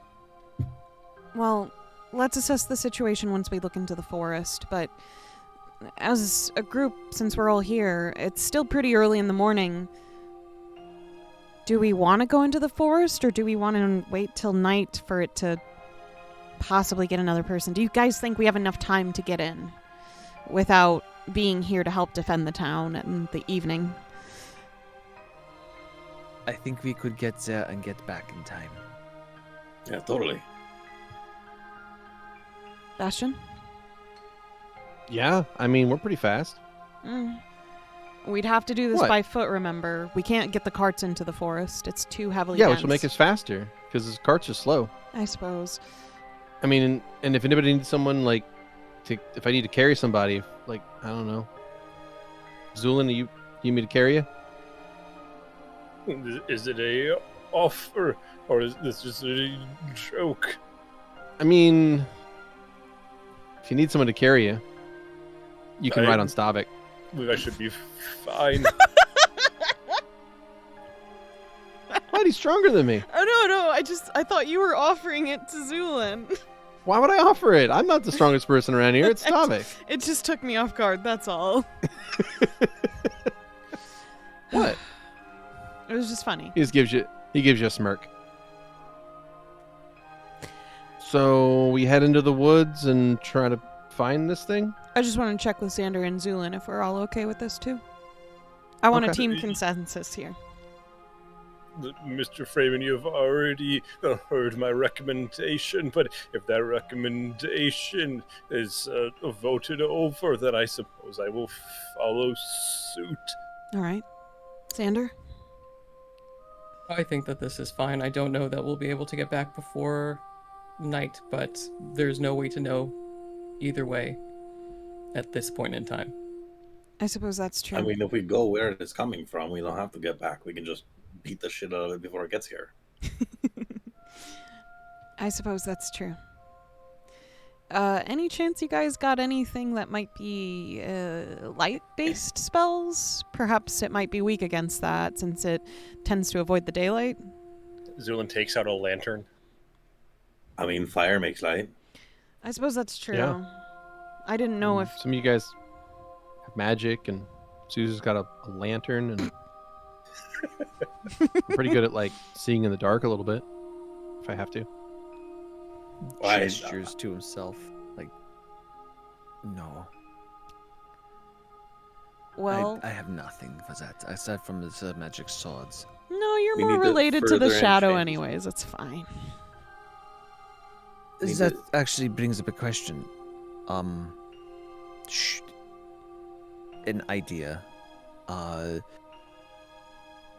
If you believe you don't think you can get back, would one of us to stay and protect the villages? I would Oh, you say want to split that the group up? if No. only one of us was to stay back, I would assure you that they would surely be mauled and eaten. Come the following morning. Yeah, I think we're kind of stronger together. Agreed. And likely, with hopefully all our minds put together, we can solve whatever this issue is. Or at least get the next step towards solving this so that less people get hurt. We've got it sound. Mm-hmm. Excuse me, Celine? Yeah? I understand that this is a cherished keepsake. But I want to do everything that's possible to see what's going on in You the can have it. forest. The importance isn't having the stone, it's being given the stone. Absolutely. More stink eyes from her mother. Oof. Oh, she's going to hear it once we head out of this. Oh, yeah. Yeah. Sometimes What's moms the hearing don't here? really understand stuff like this. But you can use it if you think it'll help stop whatever's attacking the town. I want to see if it can. Okay. If it can help, good. Thank you. Thank you, Celine. I'm sorry I told on you. She just glances at her mom. He takes out a Maybe you should folded put that gold. butterfly and holds it out to her. It's a good luck charm. Okay. She takes it. And if you want, I have another one if you want to give it to him. She looks at her mom, and her mom continues throwing daggers at her. And Yeah, she says, maybe we'll talk later. Okay. What a horrible thing to suggest in front of her mom. I mean, Louie's trying to my talk God. quietly. I don't know, like... Yeah. She's I'm right trying to there. talk quietly. I'm sorry. It's a very right small there. room. I don't know. I really don't give a shit. I'm just gonna No, be it's fine. honest. Like whatever. If she gets in trouble, whatever. Louie is Teenage girl. actively shipping these two kids, so fuck it. You're playing matchmaker. He is. Yeah. Well, you give her the 2 butterflies, and then you and the group, having now stone in hand, head out of the Sleepy Pike. And as you prepare for whatever that is next you're going to do, in the attempt to track down and either rescue the potentially slain baker in the town, that is where we'll pause for our first break of the evening. Okay. Catch you soon. Hello, checkers and pleasers, and welcome back to Check Please. We are back, and the party has just gotten a hold of a piece of strange rock that they believe could very well be cursed or something. Or it just needs to go back to its home. That came from the No woods. problem. Now, whether this has anything at all to do with the actual problem at hand is yet to be seen, but it's what you got so far. You are currently at the top of Marrow Hill, and you have this stone in your possession. It's around 9:30, 10 a.m., somewhere in that range. What would the party like to do? Question: do we know how? Have we been told how long it takes to get to that circle of stones? We No. explicitly have not. We've been trying to get that information, and everyone is not. No really one goes in the specific. woods, you know. They're like, Yeah. it's in the fucking woods. What do you want me to tell you? They don't have like a watch. It was close enough to where that young boy went and got a rock, so... Okay, yeah. But you do if a crazy shit for preteen can people. do it? I mean, okay, that's true. Preteen can do it, but also a preteen who was smitten with somebody. You do some crazy shit when you're smitten with somebody. You traverse. Yeah, and we're like, trying to save a an whole entire day. town, so I feel like equals. Yeah. No, but How I'm do just you- saying. How are you going to in tell terms what of time time, it is when you're in the woods? You wouldn't. You would just basically time it as you go in versus when you come back out and kind of guess. Off of pure vibes. Pure vibes. This is why you got to keep a gnome around. Yeah. That's what it's too bad that would happen because Right, Well- they they, constantly they can tell you the time. They got watches and shit. In the very least, they did say that the forest is densely packed, so not a lot really... A lot of life gets snuffed out, I believe, was one of the phrases we heard. So we probably won't know the time. But It's overgrown for sure. in the very least, maybe we could just ask town folks around if they have any additional information, but I don't know if we have to like physically talk to them or if we can do like a diplomacy check. Oh, yeah, if you want to ask around town for information, you're certainly welcome to do so. It is a diplomacy check to gather information. Will do. I'm just imagining Valentino going around. No problem. No problem. No problem. I rolled a 5, so yeah. 26? I'm gonna roll. Funny. Oh. Yeah. And everyone's welcome to roll. Everybody can roll. That's a Yeah. 19 on Zu'lin's part. Excellent. That's a pass. I'm gonna roll then. Yeah. It's a very easy DC. What we're looking for is 15 and up. Oh, okay, so I didn't actually need to roll. Same. Hey, 15. 15? Oh, he There did you go, it. that counts. You did it. I'm going to roll for Bastion. Is Xander going to be asking around at all? Nope. Is Xander still with us? Okay. Just standing in the middle of town. All right. Well, Xander, Bastion do not care. Bastion will also roll. He gets a 25. So far, everybody that rolled succeeds. So Valentino, Louie, Zu'lin, Stavik, and Bastion all get to get a piece of information. What I'd like each of you to do is roll a d12. Okay. Yay. Ooh. If you get a duplicate number, roll again. It's a 4. That's Oh, All right. Okay, Valentino Louie, rolled a reroll. 4, so. And another reroll. Get off my Reroll number, again. Louis. 12. Gosh. Okay. There we go. God Okay, dang. and then I'll roll 3. for Bastion. Let's see, 4. There It's we go. mine. You guys gotta stop. All right. So what we find out is Valentino, as you are asking around, you hear the following thing. I hear that that the beast lair is in the caves by the river mouth. You can hear it bellowing at night, but only after rainfall. No Zu'lin, problem. you hear that one of the farmers, Tobin Reed, has been sneaking out at night. Folks say he's tracking the bear, but if you ask me, he's actually just meeting up with someone. That girl that works at the mill. Maybe he's meeting up with a different bear. Stavik, you hear a bit of information. You hear one of the locals say, the beast never eats what it kills, just mauls it and leaves it to be found the next morning.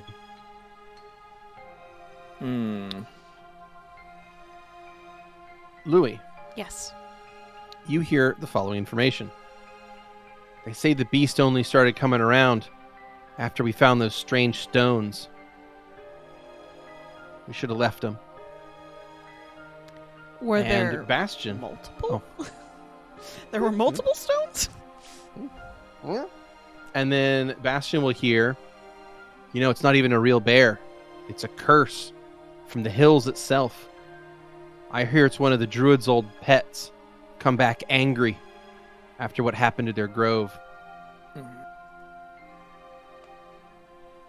And that is the information you find, asking around the town. So after a wee bit of investigations, time has pushed forward, and it is now 10 a.m. All right, I'm going to assume that we have all told each other Yeah. the same information. Can agree with the information as best we can. So when they're referring to the stones, are they referring to the same stone, such as the one that we just acquired? Or I believe so. well, because I would assume that they would have been taking these stones for quite a long period of time. I don't know. I mean, if that's the case, there's probably something there we can stab. That's how it's been every time so far. Frankly speaking, I don't know that these people have enough knowledge about anything that they're talking about that asking them any sorts of questions would even be worthwhile. Yeah, a I lot of see. this just seems like rumor and not really anything defined that they know. I disagree completely. They know what they know. As Yes, always, which is close to nothing. I disagree. They know who's disappeared and when. Even if they don't understand why and they want to make guesses at it, they know what is going around here and we don't. But we already know who is missing roughly and why and when. That's already been conveyed to us. The Well, I found out explanation that for there's a what's cave at the happening. mouth of the river. Okay. Do we That know is that that's something- connected to this at all? It makes sense that it would be. We Even also know though that there is a Druid's Grove, which agrees look, with my suspicion. I said it was a Druid's Grove, possibly. We don't know for sure that it's a Druid's Grove.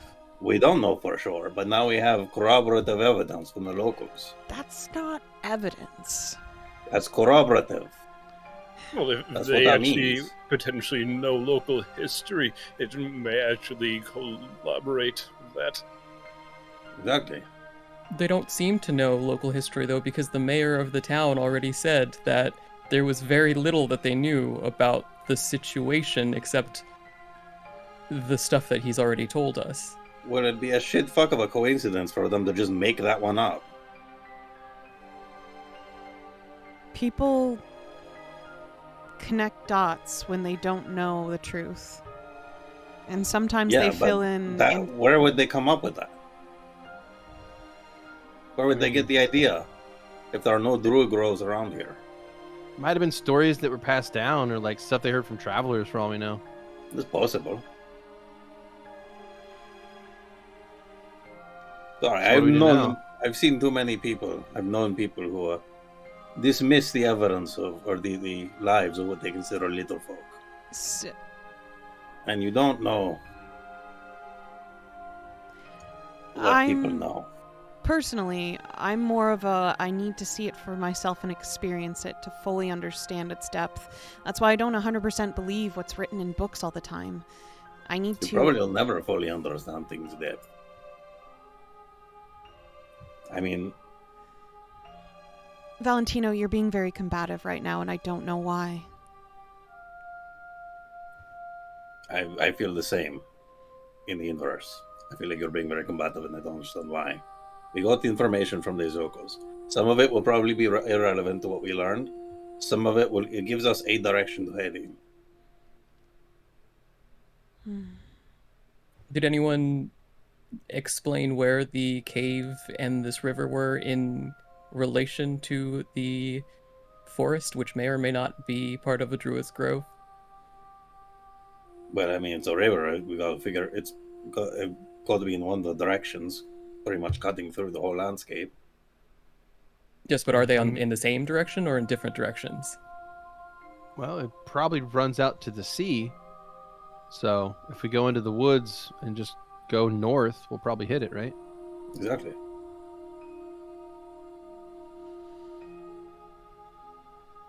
It can't really be west of us because there's no river here.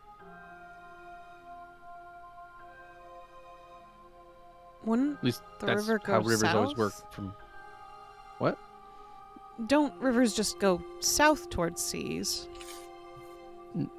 No, bro. They go to the closest ocean.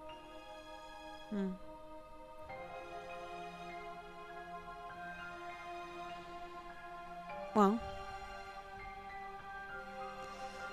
we don't know until we explore this place.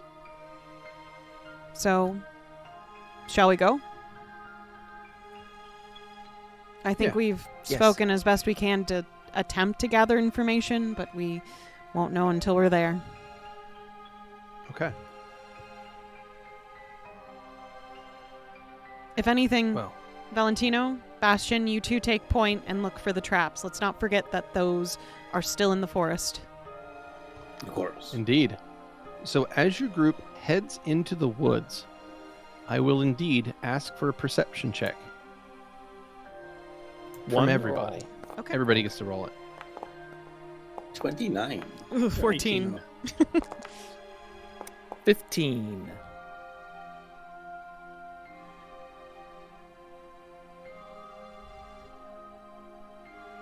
Okay. All right. So making your way through, we got 29 Valentino, 27 Xander, 18 Zu'lin, 14 Louie, 15 Stavik, and 25 Bastion. Bastion does get a bonus versus traps, so this is a little bit better for him. So Bastion's going to knock that one out 28.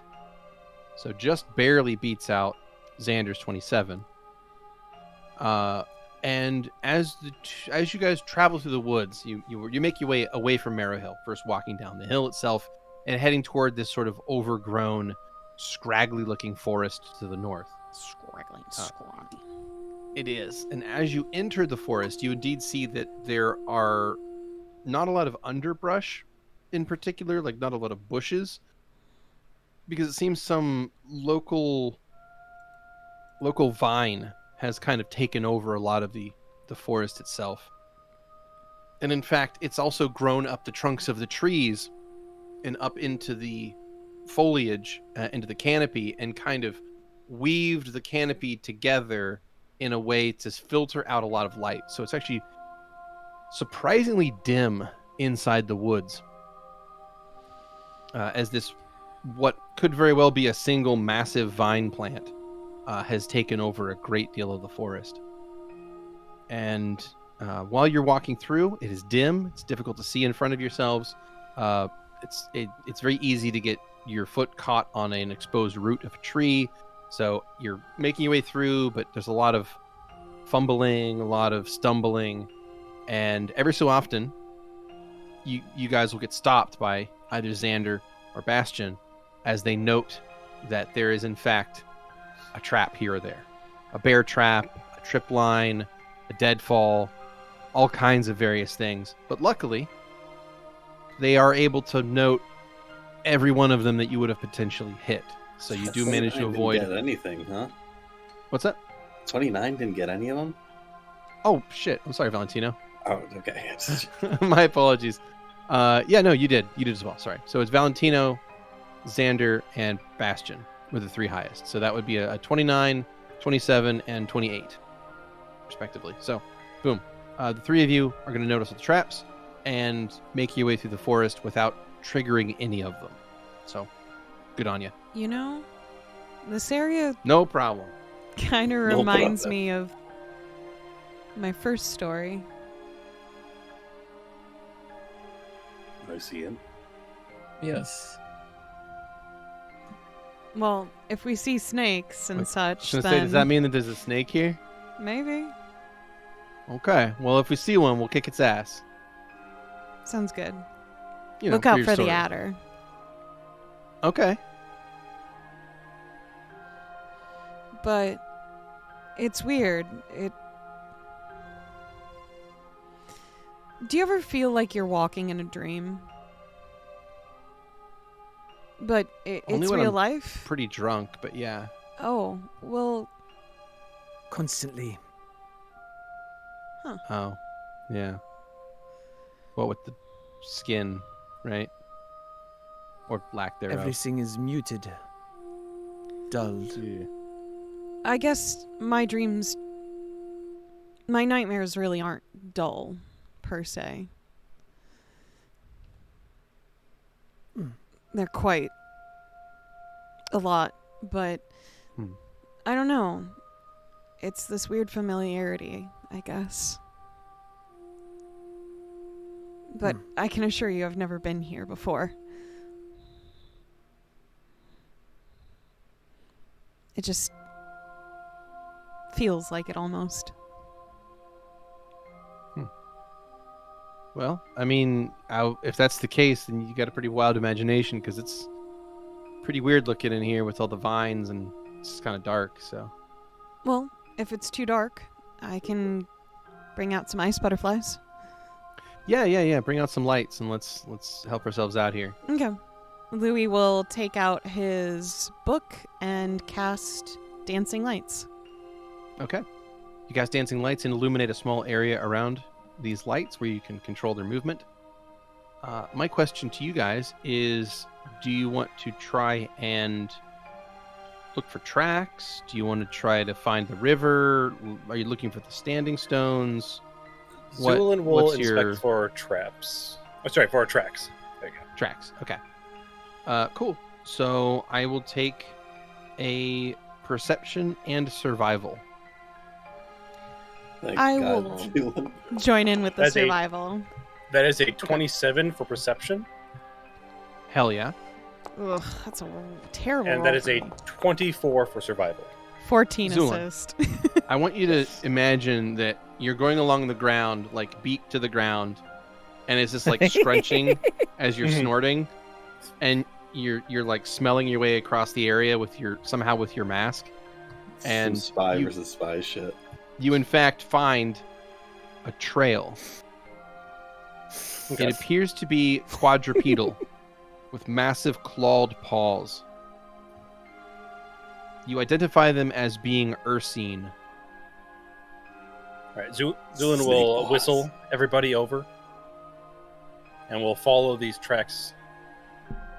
There's something odd about the tracks, though, as well. And it looks Okay. like it's not just that they're Ursine, but it's an Ursine creature that is dragging something. I And wonder every so what. often in the drag marks, you can find traces of blood. No problem. Yeah, you can stop saying that. You know we can all understand you. Saying what? No problem. No, that was Grem saying that. Oh, okay. So you can follow those tracks a ways, and you go deeper into the woods. Time will pass, and by 11 o'clock, you make your way into a new space. The trees begin to twist, their branches arching overhead like blackened ribs. And what you see is, well, a more open area. I would say that there's sunlight coming into this, but the day is oddly overcast. So there's only a pale gray light coming from the sky. And it illuminates a ring of weather-worn stones. Once proudly stacked, most of them are now toppled or split completely. Their moss-clad carvings are fractured. There are still the various light traces of Edenite sigils and symbology on some of their faces. But on most of them, they are simply impossible to read. Between the moss coverings and the vine coverings, what you're looking at in front of you is a ruined grove. In the center of this circle of stones, sitting amongst the gray light of the overcast sky, is a mangled corpse.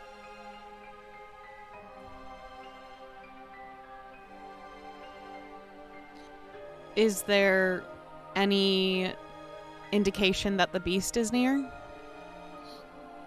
The tracks lead into this circle of stones and then stop, as if the beast simply vanished on the spot. Louie. First, Oh, go ahead. can I cast myself some mage armor and some shield before I lose my chance to say so? Sure, you can cast. No, remember, shield only has a minute per level Minute, duration, I yeah. think. It's Yeah, not very 7 long. minutes. So Mhm. if there's no fight here, you'll be wasting it. But Yeah, shield but will if last there a is a while. fight here, then I will Yeah. not get a chance to cast it outside of combat. I'm certain. So yeah, you can certainly cast both if you choose to, but just so you know, the shield doesn't last very long. But the mage armor will last for hours and hours, so you're good there. Yes. But yeah, you can feel free to activate both. And I got the little shard, right? Yeah, if you want to. Should I put these back? Let's look and see if you can find the area. Everyone, stay aware, just in case, but let's see if we can find where it belongs and maybe clean up the area a little bit while we're looking. Zu'lin is going to go to the body. Zu'lin, Xander you go will to as the body. Xander, you go to the body as well. The two of you may make me any appropriate checks you feel to identify things about it, whether that's healed or whether that's something specific. You're welcome to make them. We'll start with a heal. Hmm. Oof, that's not very good. I'm actually going to need a. 21. Oh, never mind. Oh no, go for it. That's it. Nope. No, you're good. 21 and 28. 21 and 28. Xander, you take a look at the body, and it is very clearly mauled, savaged by some kind of monster. The body is broken. The joints are torn. The bones are smashed. The soft tissues are just eviscerated with claws. This person did not die peacefully. This person died a very bad death. Judging by the amount of injuries they took, you're fairly certain that they were dead long before they made it to this grove. They probably died somewhere along the being drugged from town to here. So while it was a bad death, at least it was somewhat quick. Near as you can At tell. least they're at peace now. Wait. Yeah, Is there I any don't know way about to that. determine hair color of this individual? Yes, the body, while mangled and damaged quite badly, you are able to see hair, and you can tell that the figure is most likely human, male, somewhere in the ages of 30 plus. Okay. Maybe I would say 30 to 60. That's Sure. about your best bet.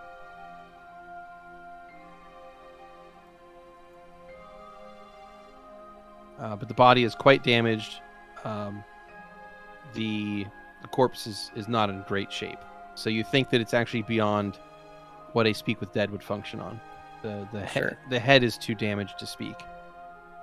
Is there any kind of markings around this area that would point to any kind of ritual or magic usage, other than obviously the fact that it was at one point a Yeah. You don't druid circle or see any particular splashes of blood or arcane circles or anything like that. You don't see any runes drawn in ink or blood nearby. So there's no obvious sign of ritualistic behavior.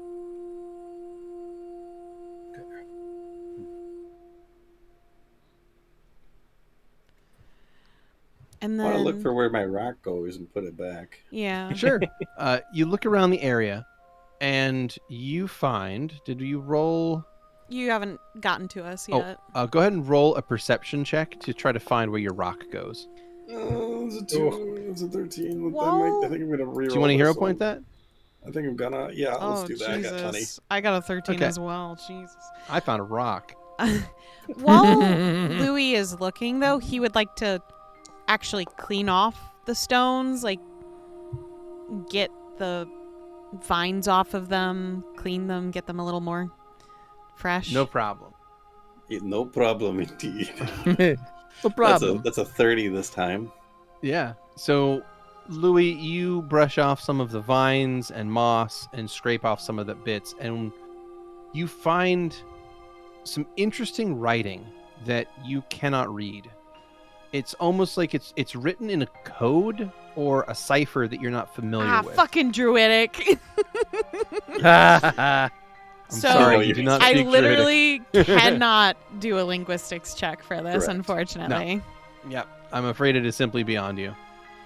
It is written in some kind of code or cipher. How could you say that to my boy?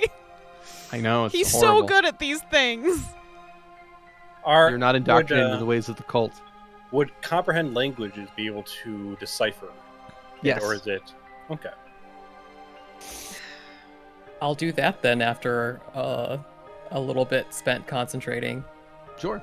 Yeah, Louie's gonna keep So while you're cleaning. doing that, so while you guys are doing that, Valentino,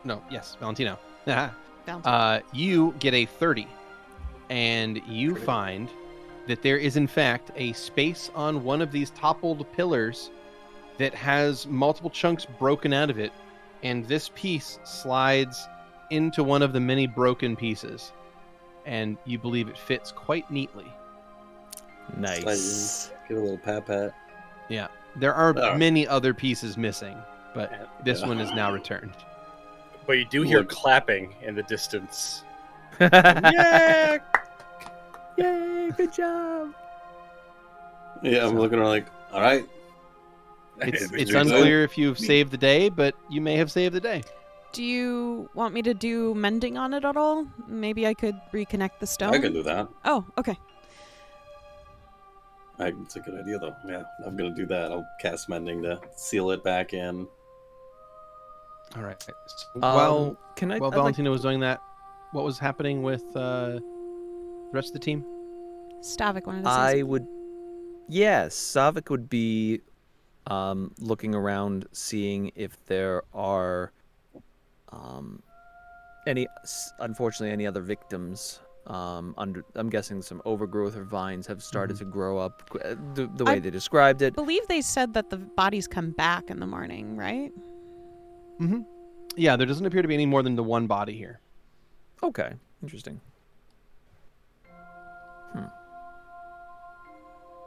It certainly is an odd thing, isn't it? The Very. bodies seem to return to town, and another is taken just before dawn. I'm wondering if the body. I'm having a brain moment, and I'm thinking it, but it sounds stupid. Stavik is going to kind of like you can see the wheels turning in his head. A weird thought. If the bodies come back the day after, Uh-huh. I have But my own some- theory on this, but I just want to hear Skrewy so bad.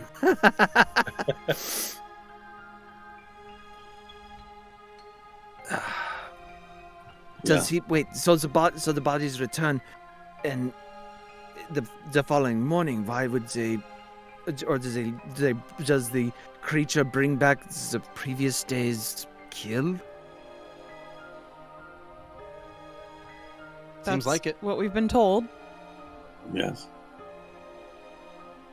What is he doing with the bodies here? Are they looking That's for already the the right question, isn't body? it? We don't know yet. I mean, based on what we saw in the last town and the whole MO of these people we've been chasing, or whatever, they're probably pulling something out other than, the physical meat. And then they I go would get a new say- one. Like the metaphysical meats? Yeah, like that. Okay. It seems Would like say- a harvesting kind of situation. Is it possible to, if even though they're already dead, is it possible to pull their soul out? Well, they're not already dead when they get them. I'm pretty sure this thing is killing them. I'm pretty sure it's not going and finding people who are dead in town and getting them. Well, as they So- did when, but do they kill them? Are you asking if do they we kill them here? contact the soul right I don't know, now? man. You're the one who wrote the creepy book. How does this shit work?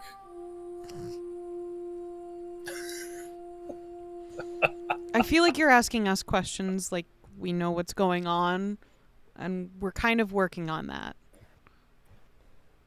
No, this Isn't is this me still like thinking out. your This is me. realm of expertise? No, this is me thinking out loud, trying to work through the thought. Okay. I feel like this creature is eating the souls. Well, Yeah, that's more or less what I was trying to say. Or like maybe gathering them for something else. Because that's what the pirates were doing, right? Looks to Xander. why do you always default to asking him? Well, he was down in the hold. I mean, this particular instance, I think it would be appropriate to ask him. He was down there. What in particular would you like to ask, Stavik? Could you tell if those souls were fresh? Or like being harvested purposefully. In the hold? Yeah. Yes. Or the was ship? they... Yes. The ship was intended to ferry souls to the other side, but it had been corrupted from Corrupted. its original purpose. Right. Right. But my point is, was those fresh souls inside the hold? What or was they is stuck? a fresh soul? I would assume one that has just recently departed its mortal body. Am I correct? That is Mr. my meaning, Ostrovik. yes. That is my meaning. Yes. Beardy, would I be able to identify from those souls, specifically the ones that I was able to save from the ship, whether they were recently departed or long dead souls? You would have been able to determine that, and you would have known that they were recently departed souls. All of the souls that I was able to make contact with on that ship were recently departed.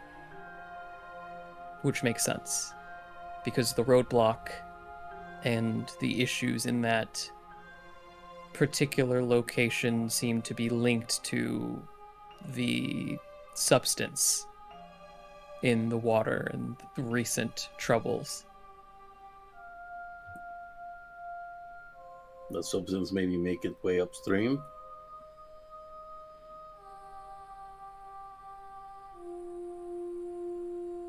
Potentially, though, I imagine if it was some sort of blood or secretion from the creature that we fought, it likely has blighted the entire area to some degree, passing over it. Well, maybe there is a cave with like a corrupted bear around here.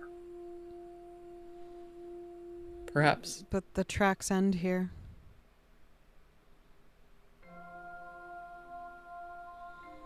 Then the question is, has this unfortunate person's soul been harvested already? Oh, probably, yeah. We also don't know if the souls are being harvested here in It could this also situation. Be a shadow creature that takes the body of dead things and pilots them. True. And Perhaps even it showed up we- as a bear because it was a bear at first. And even then, if there's no utilization of the soul, there are other taboo magics that can be utilized on a corpse. This is Right. true. Whether that be blood or necrotic, there's not much limitation.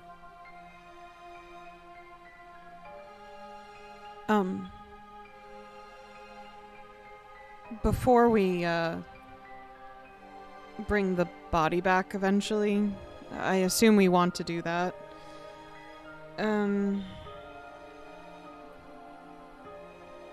I could use a spell to restore the corpse to its non-damaged state.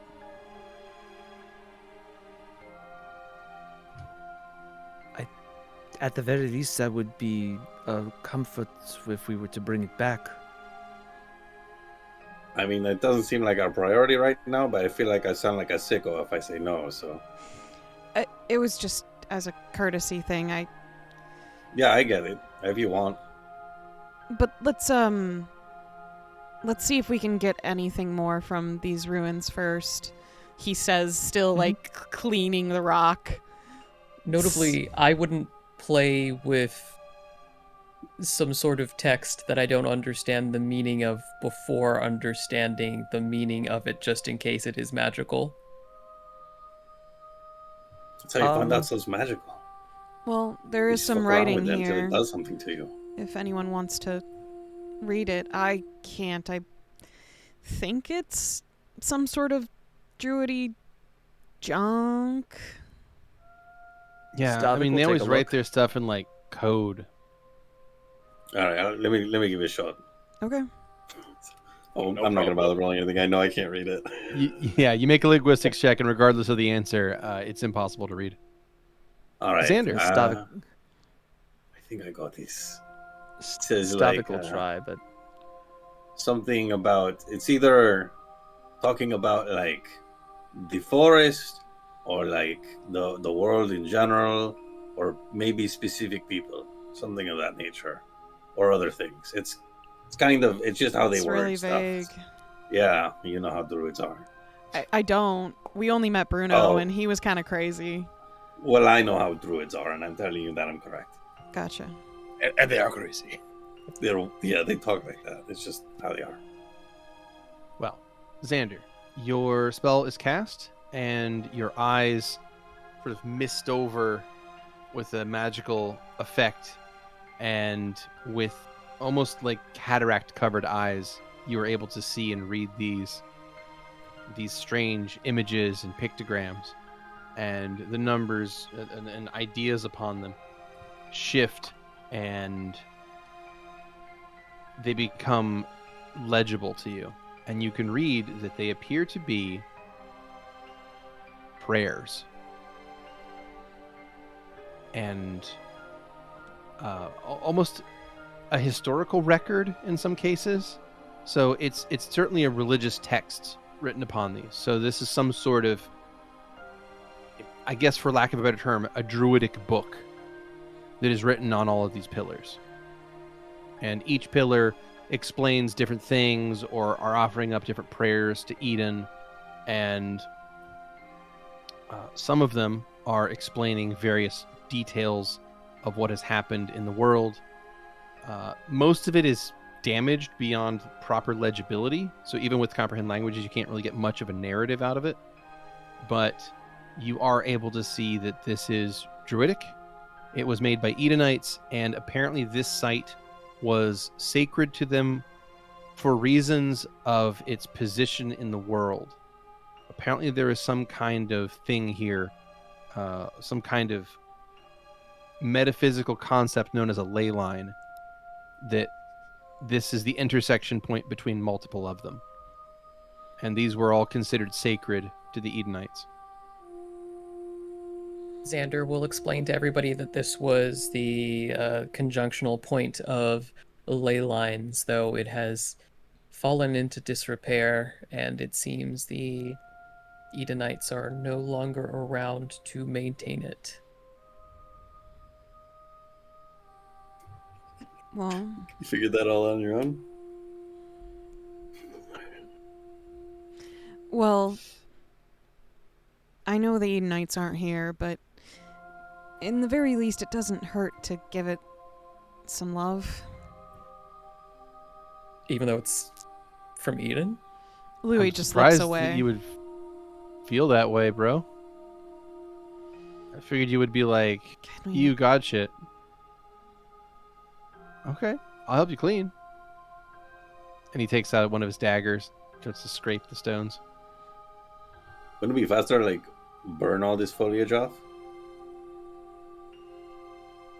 Just be careful. Yeah, I mean, these vines are everywhere. Yeah. Just gotta cut these off base.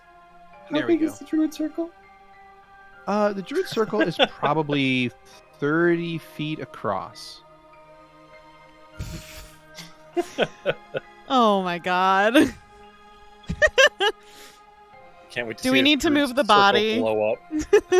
The body's in the center. The Valentino body's will in the consider center. it very carefully and then decide that his compatriots might not want to get burned alive. They, you unless everyone's considering- standing at the very edge of this I hope circle. I hope you're considering what I hope you're considering.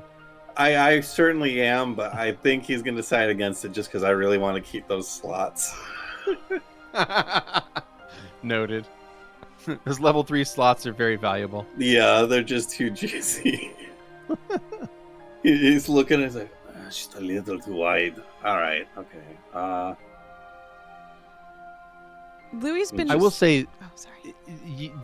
I did say 30 feet across, but I think let me double check Fireball real quick to make sure I'm not crazy.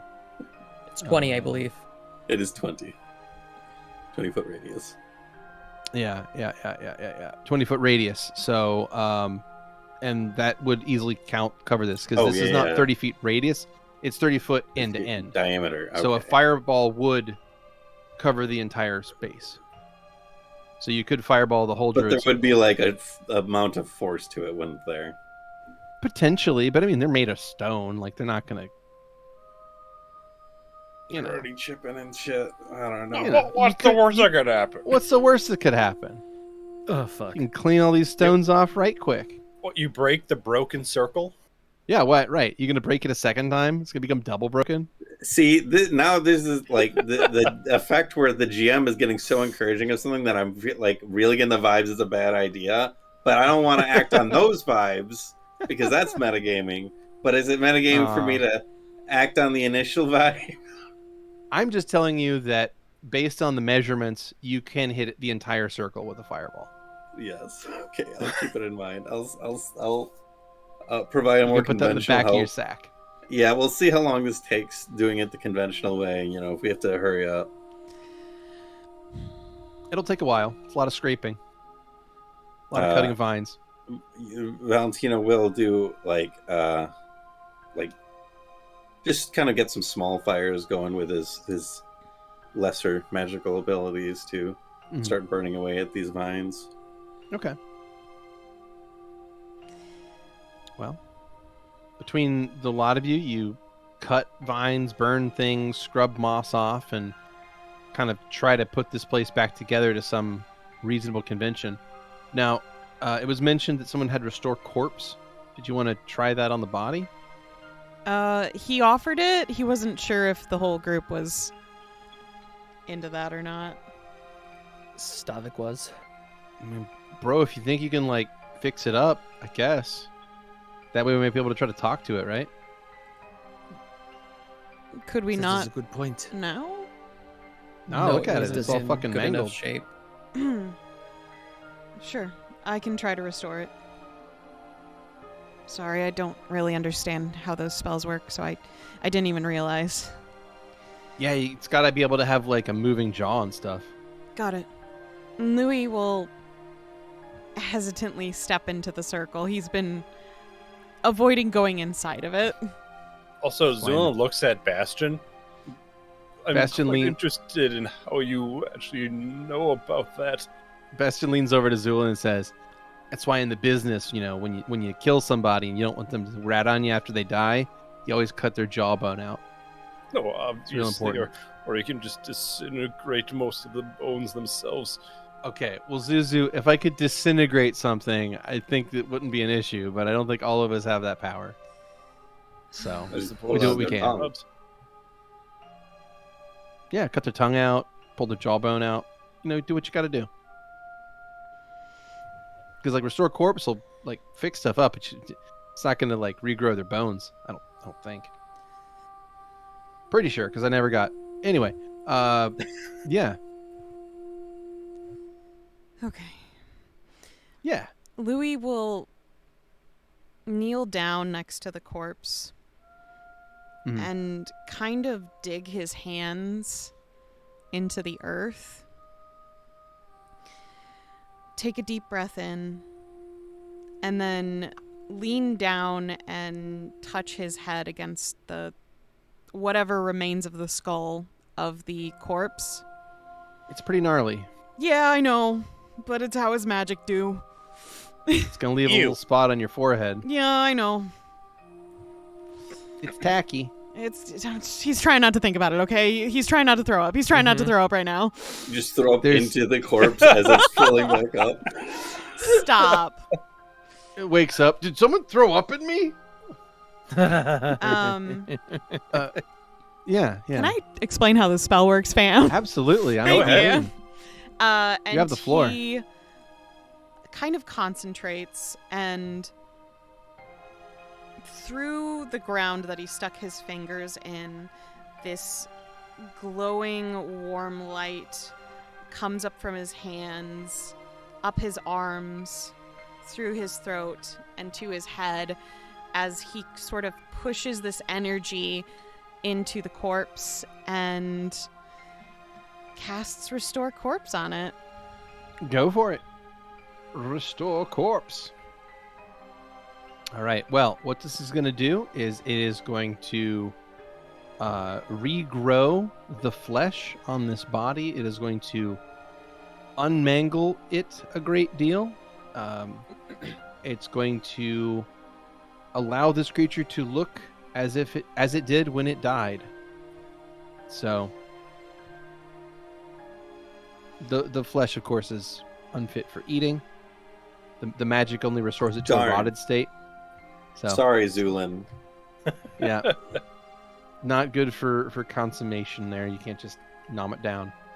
But yes, you cast the spell and the corpse is restored to life. It does still have the injuries that killed it on it, at least some of them.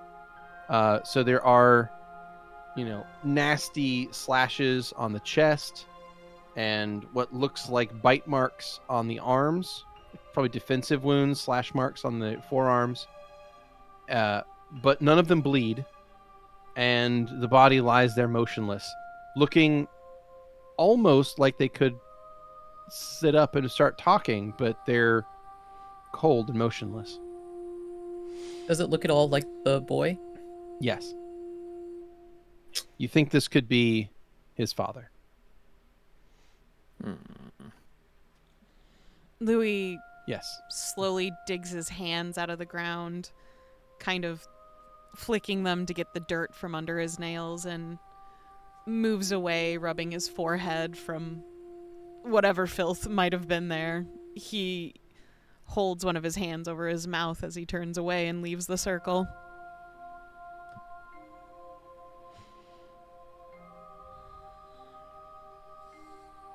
Yeah. You believe you have found the corpse of Jaren Holt.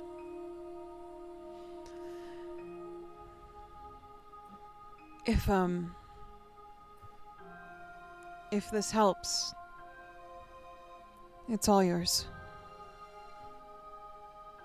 Is the body in any kind of shape to be spoken with? It is. The body is in sufficient shape to have Speak with Dead successfully cast upon it. Okay. In that case, Xander will step behind the corpse.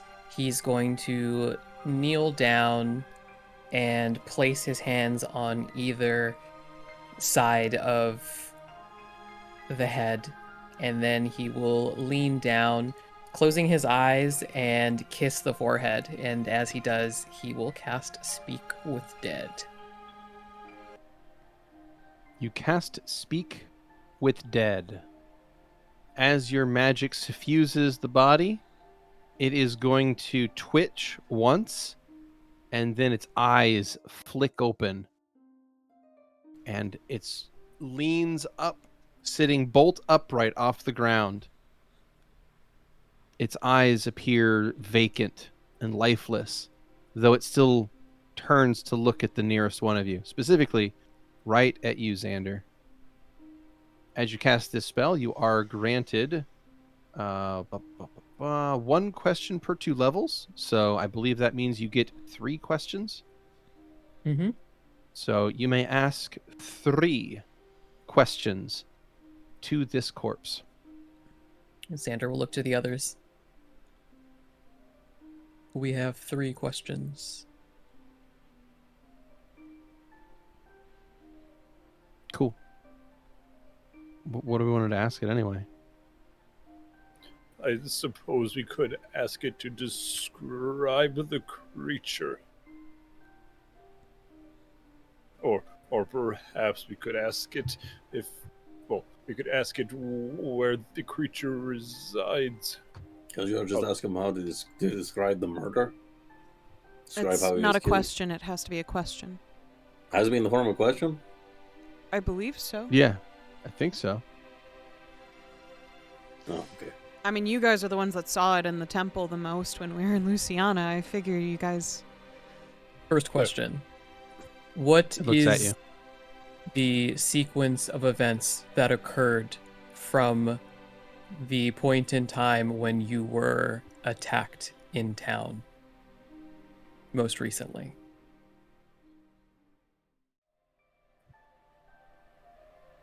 I was at the walls.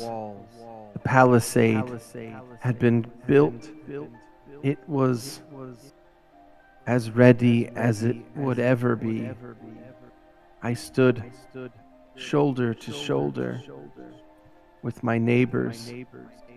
We would defend our homes or die trying.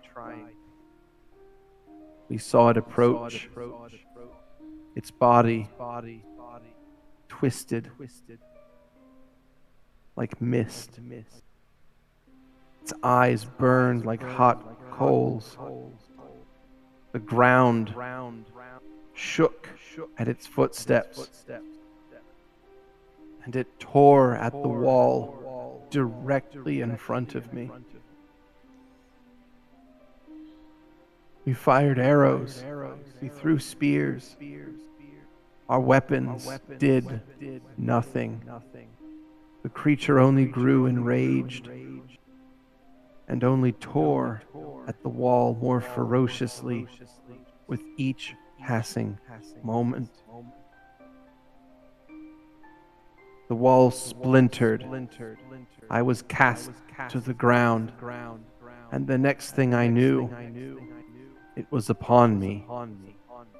And then all was pain. I could feel the ground moving beneath me, and I realized that it was pulling me back toward the forest. And that is the last thing I remember. Thank you.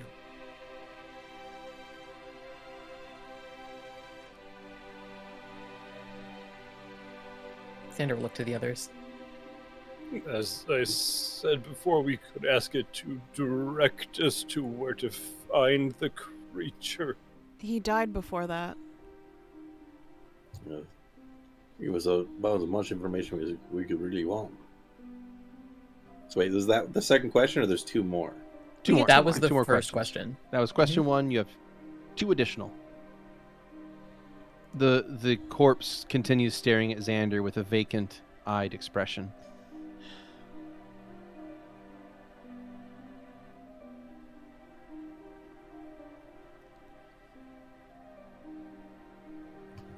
Maybe he knows when these attacks start. Knows when these attacks started.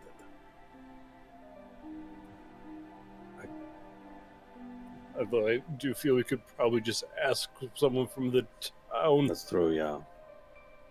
What would- Xander, please enlighten me how the spell works. Does the spirit know what has happened to its body after it has been dead? It can be notified of information and then sent back to the Maelstrom, called back, and it may be able to report some information about what happened or what it was made aware of in the intervening time. For example, if we called the spirit of the departed Dupree and asked questions, he might be able to share some information that was given to him when we called him back the last time. But it has no ability to respond to things that happened to the body after it was already vacant. Correct.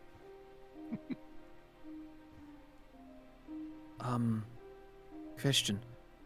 This is only this body is only reporting what it has experienced, not the spirit, correct? Or is this the spirit that is speaking? The spirit or a likeness of the individual is currently animating the body for the duration of my magic. Once that is done, it shall return to where it was before. I wonder if the maelstrom's changed at all. That is what I was going with. So that is where I was going with that line of questioning. Could we In what ask it? sense? But obviously, just so you know, his soul hasn't been eaten, as you can see. That is another bit of information. I don't know about that. We were able to talk to the dead people in Luciana that were. I think he was sacrificed. worried the bear was eating souls. That's what he brought up earlier. Well, then let's Yes. ask the question then.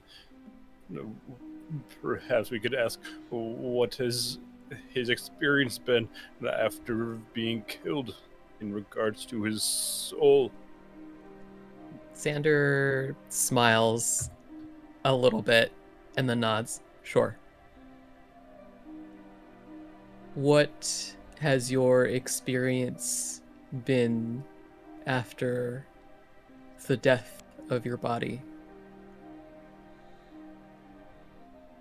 I was being dragged toward the forest by the creature when I died. Then I arose here to answer your questions. What?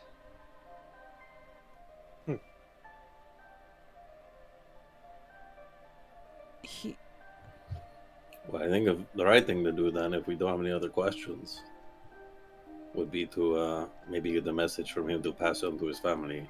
Indeed, I suppose, but that is a bit alarming to hear that there is no recollection of any, even of any disturbed vortex or what have you. Every Read. body you guys have spoken to before spoke on the maelstrom, so I'm Sounds just like his soul was surprised. eaten then. Maybe. I believe the soul is fine, though notably we have encountered souls that didn't go to the maelstrom very recently.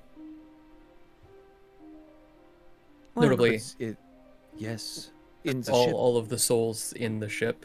Indeed, but they were being contained, were they not? Yes, but all the souls that we had interacted with before were souls that we had interacted with before I shaped Owen, taking out his divinity, and then it was absorbed by the shadowy dragon that we are now chasing. So the situation isn't really the same anymore. Indeed, but there should have, or hopefully would have been at least an experience, I would assume, unless it has been changed in a way that the soul no longer exists in a sense.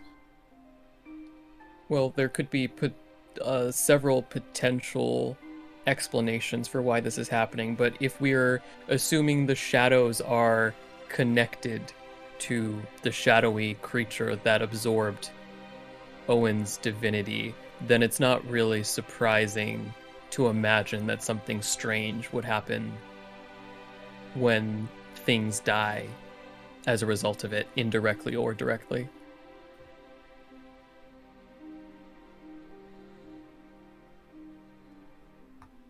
Well, it's said what it could.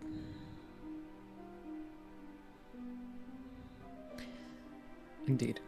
Shall we get his Pass on last some words? last words.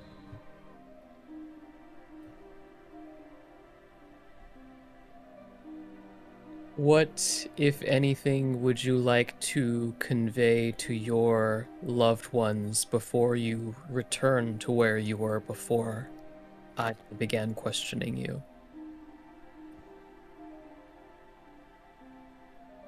All right. So at this, the corpse is going to look at you and lock eyes, though they don't focus on yours. They are still vacant and empty, but it looks directly into your eye sockets. It's quite odd of a sensation. And the corpse is going to spin one of the most beautiful poetic messages you've ever heard about love and life and looking forward to the new day and finding hope and joy in every act that you possibly can, and expressing his undying devotion to both his wife and child. And I'm not going to do that justice in character, so I'm just going to tell you that that's what he says. Xander will cup his face as the life leaves the body. It goes limp in your hands, and you gently lower it back to the earth.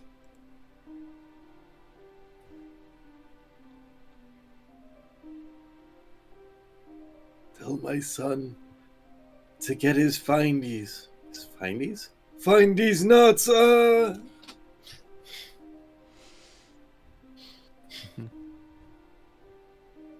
I shall investigate this inability to explain the time in between later. Thank you, Xander, for helping.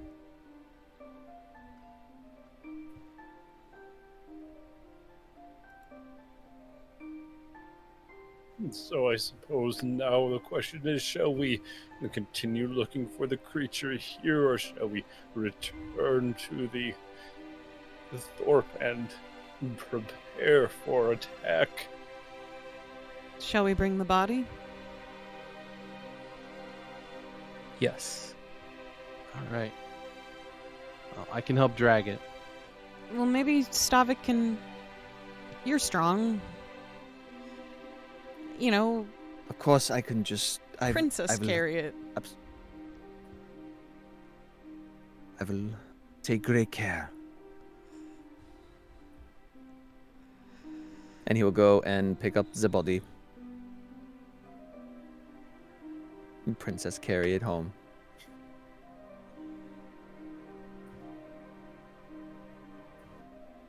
All right, we'll make our way back. Yep. All right. And with that, you take the body and return to the thorp of Marrow Hill, getting back a short time later around noon that day.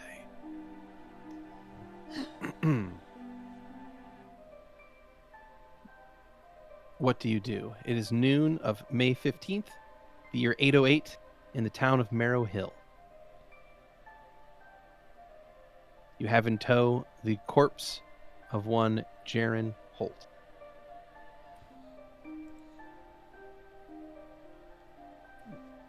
Well, who would like to deliver the unfortunate news? I'm together? Yes, Louie? Sure.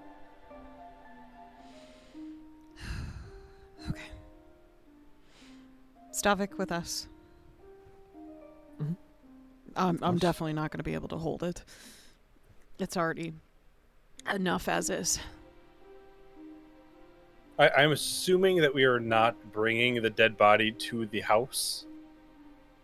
I mean, Or we are would we? wrap it up. We would wrap it up. That seems to be Louie the. will unclasp his cloak and put it over the body as we're walking into town. It is in good condition. Mm-hmm. Now. The body's in reasonable condition. It's not edible. That's clear in the spell description. Even But so, it it might be jarring to see a dead loved one. For sure. Yeah. And I will also tell you that that's a... What kind of cloak is that? Louis? Gosh, I don't know why. Is it a magical cloak? I guess it's my cloak of resistance, sure. I want you to know that that is the most expensive garment that person has ever worn. I'm just trying to be respectful Wow. here. I'm just letting you know. That's the most expensive garment that Mhm. person's ever had on them. There you go. Probably unimaginably expensive, yeah. Yeah. That garment, that one cloak is probably worth more than the entire town. It's more like a Not even cape, Wow. but okay. Yeah. It's worth more than the entire town you're in right now. Okay. Even at level 6, you guys are unimaginably wealthy compared to the common folk in this area. So you make your way. I'm just saying that as a flavor. That's all. Okay. That's All right. You guys, wild.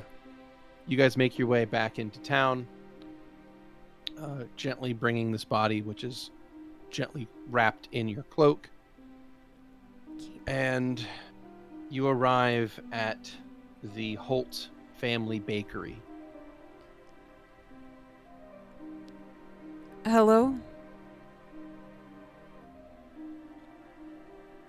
You say hello to the building and look inside and see that there is in fact 2 people within. Both of them are sitting and they're not being terribly productive today. Seems the bread is not going to be made on time. Oh, we're gonna help with that, I'm sure. Could we speak with you in an area that feels safe and private to you both? They tell you to step inside their home. Come on, everyone.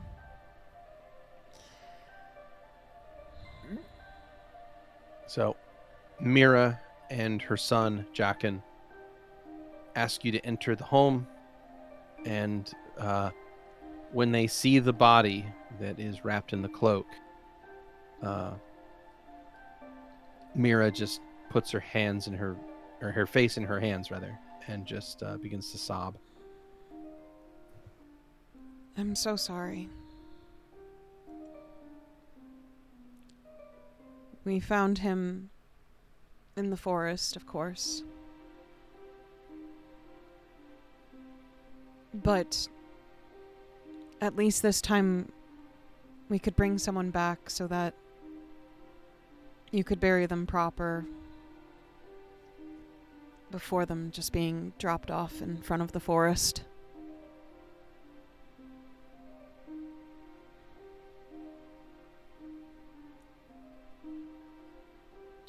So Jaqen at this point looks at you, Louie, and says, "Can you kill what did this?" I don't know, but I can try. Your father left some words for you. Both of you, actually. Xander. Xander will reach his hands out for both the mother and the child. They take your hands. Xander will hold them close, and he's going to lean down and press his forehead against their hands, and I would like to convey to them, to share with them the memories of exactly what he said. All of his words, all of the passion, the love that he had for them, the last thing that he wanted them to know before he passed back into oblivion.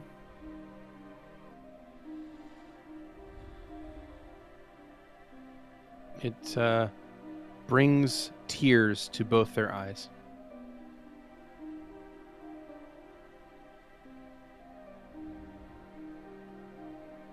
He will let go. I'm very sorry that we were not able to do more. But know that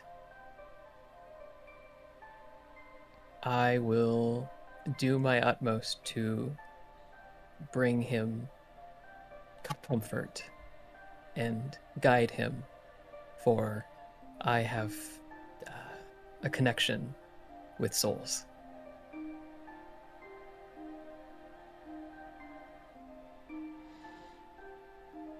He speaks the truth.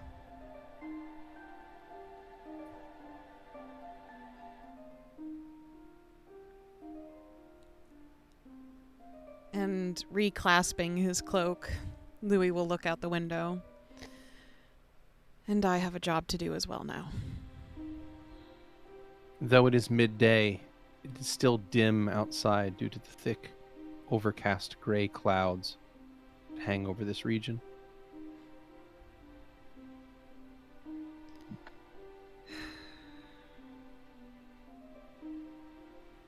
Is there anything else we can do for you two in this time? Mira will wipe her eyes, compose herself, and say, "Just make sure this doesn't happen to any other family here." I will try my best. Then that's all you can do. And we thank you for it. Of course. Mira stands up and takes something out of a nearby basket. It is a fresh loaf of bread. She holds it out to you and says, "This was one of the last ones he ever baked. He'd want you to have it." Thank you. We will enjoy it with our full hearts. She passes it to your hands. And though it's been out of the oven for a while, it still somehow has a warmth to it.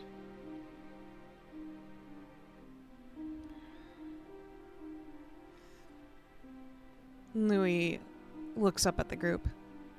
I have to set a spell on the edge of the woods. Beardy, Yes.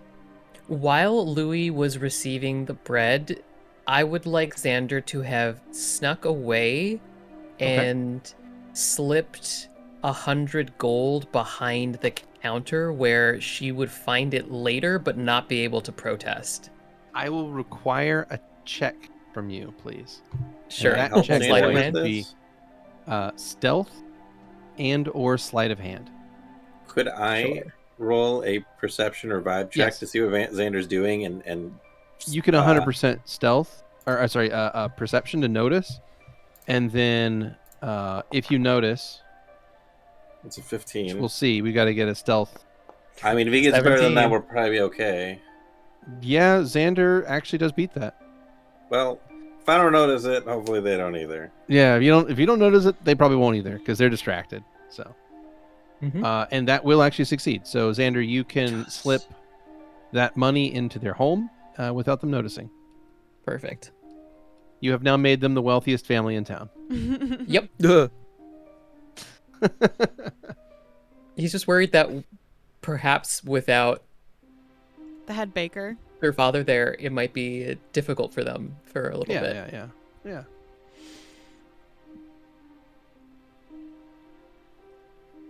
Louis Okay. looks over for a moment and then gently offers the bread over to Bastion. I've got some work to get to do before nightfall. Sure. Can Bastion you- takes it, shoves it into his pack. What? No, it's fine. I think we should What- all share that just at want it dinner now? tonight. Yeah, that's why I put it in my pack. Right. I'm not just gonna hold it in my hands all day. I would have, It'll get all grubby. but all right. Anyone's welcome to join Okay. me. I will be back otherwise.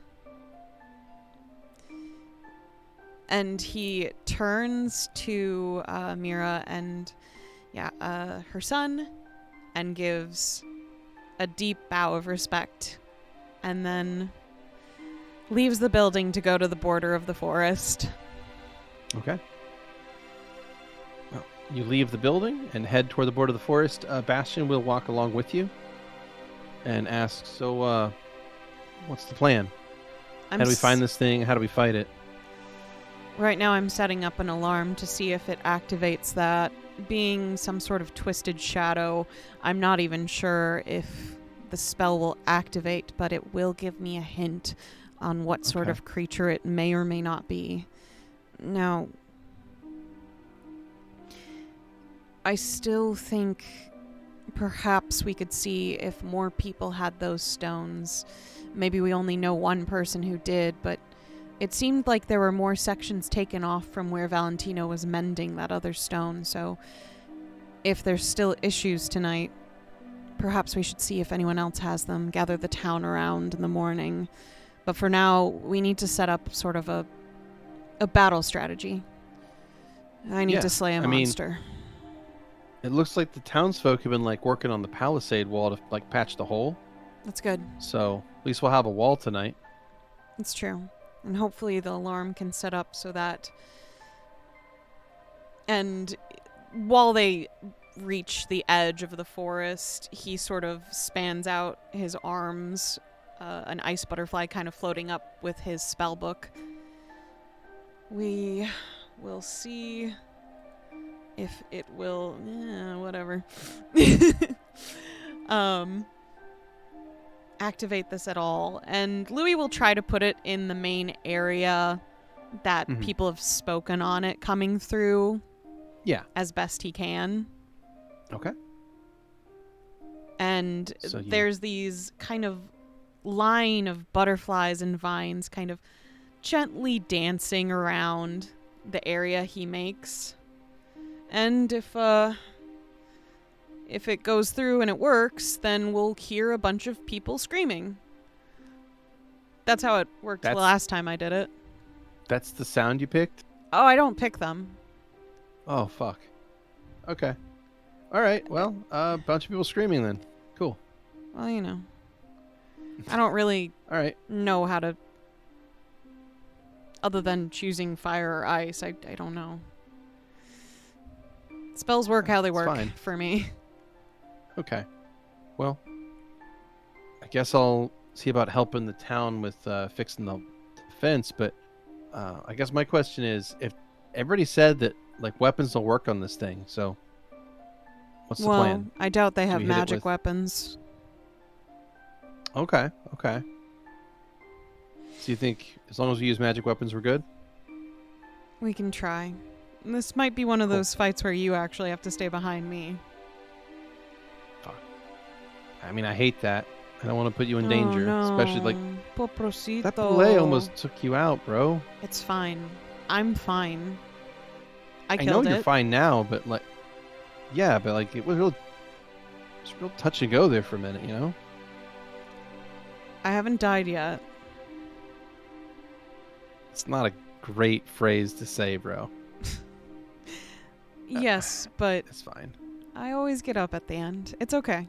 Besides, I feel like Alright. that's something you would say too, and then act like I would be crazy for making a disregarding comment. Yeah, but that's the dance that we dance. I don't like this dance. Yeah, you do. And he'll turn and walk back toward the town. Why? He'll finish up working on his alarm spell, and that'll take him a little bit before he heads back into town. All right. So, does anyone else have any final things they would like to do for preparation? Yes. I would like for Skrewy to explain what he's doing first. Skrewy, what are you doing? Stavik would go around the town border Mhm. and try to assist in shoring up the best he can, finding any weak spots and fixing them. Mm-hmm. Okay. Well, you do find there are quite a few weak spots. In fact, it seems like it's just a series of weak spots that make this palisade wall. It's very ramshackle. Do the best we can. You do the best you can. But yeah, you spend some time working on that and try to shore up the defenses around the town. And Xander, what did you have in mind? Xander is going to do that one thing in preparation. You got it. You did that one thing in preparation. And as you guys wait out, you do have the rest of the day until darkness falls, which is, when you think the thing's going to be back at sundown. So you have a few hours yet. And while you pass the time in town here to figure out what is going to happen next, that is where we will take our second break. Hello, checkers and pleasers, and welcome back to Check Please. Hello. So, for the rest of May 15th, from noon to the setting of the sun, is there anything the party would like to do before we advance time? Anything of interest? I would like Report. to talk to whoever would be useful in this situation within this Dino Nuggy shaped Thorpe. Yeah. It is like a Xeno Nuggy. You are correct. And I would like to know what their typical or recent scheduling or plans were during these night raids. What their setup was in their defenses. Sure. So the defenses are fairly simple.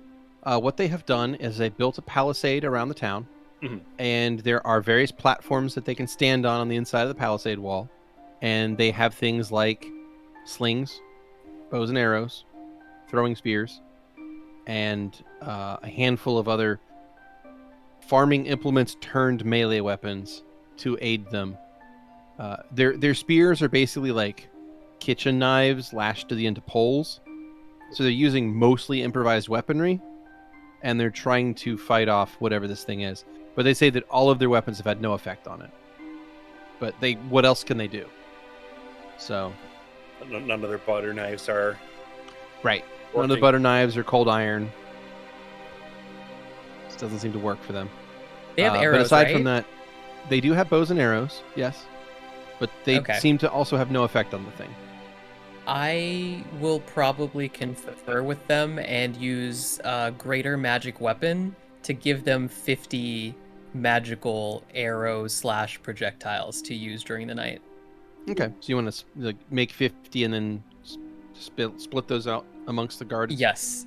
They Okay. last 1 hour per level, so that'll be like 7 hours. So I'll wait until it gets a little bit later just to be safe. Okay, sure.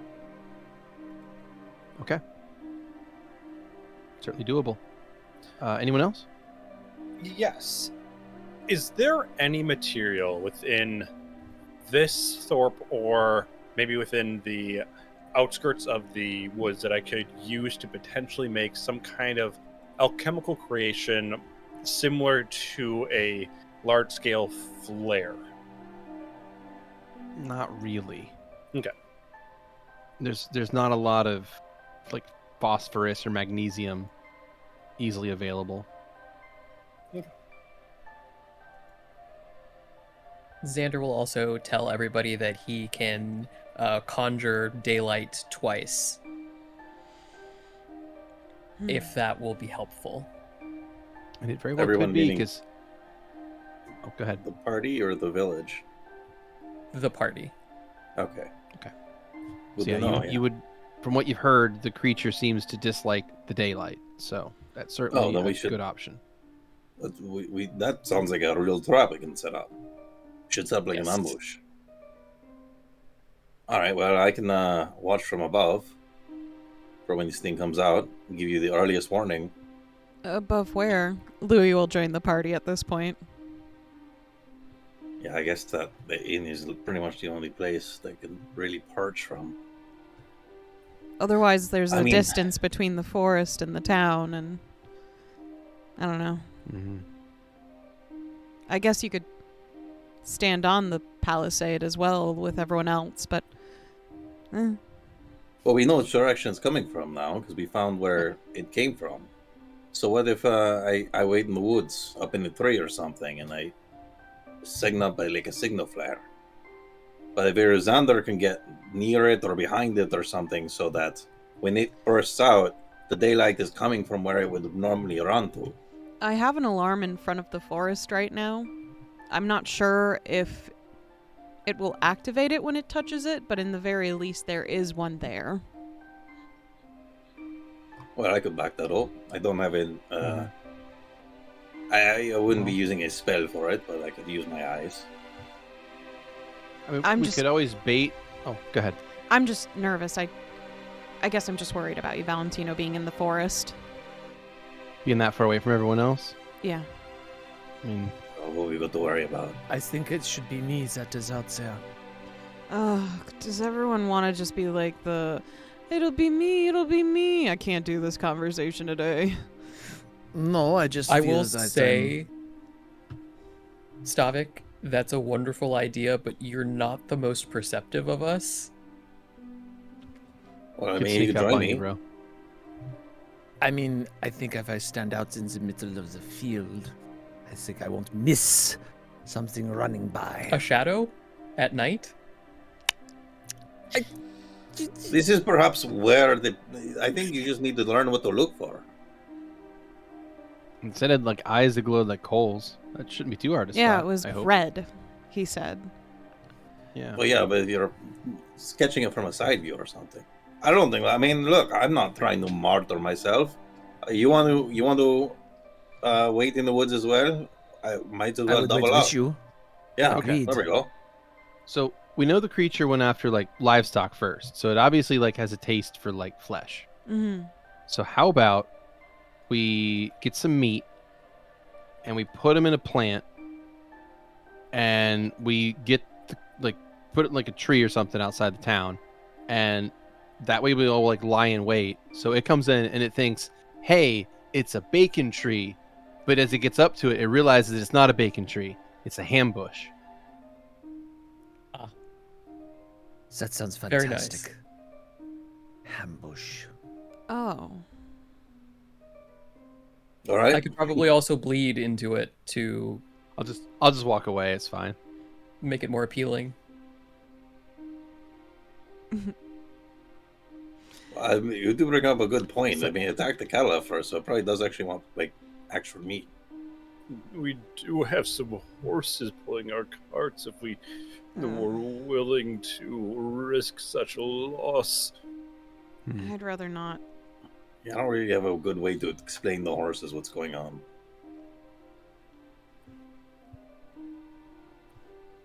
I don't want to do that What to the would you- horses. What would you be explaining? That they I mean, have to die. Yeah, or not. They wouldn't have to die, right? That's the whole point. But just to get like how to get what to look for and stuff.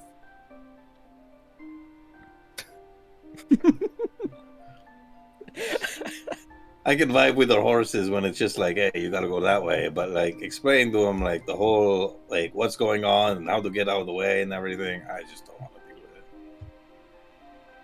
That I believe a rope would suffice, and anything you would require of the horse. Oh no.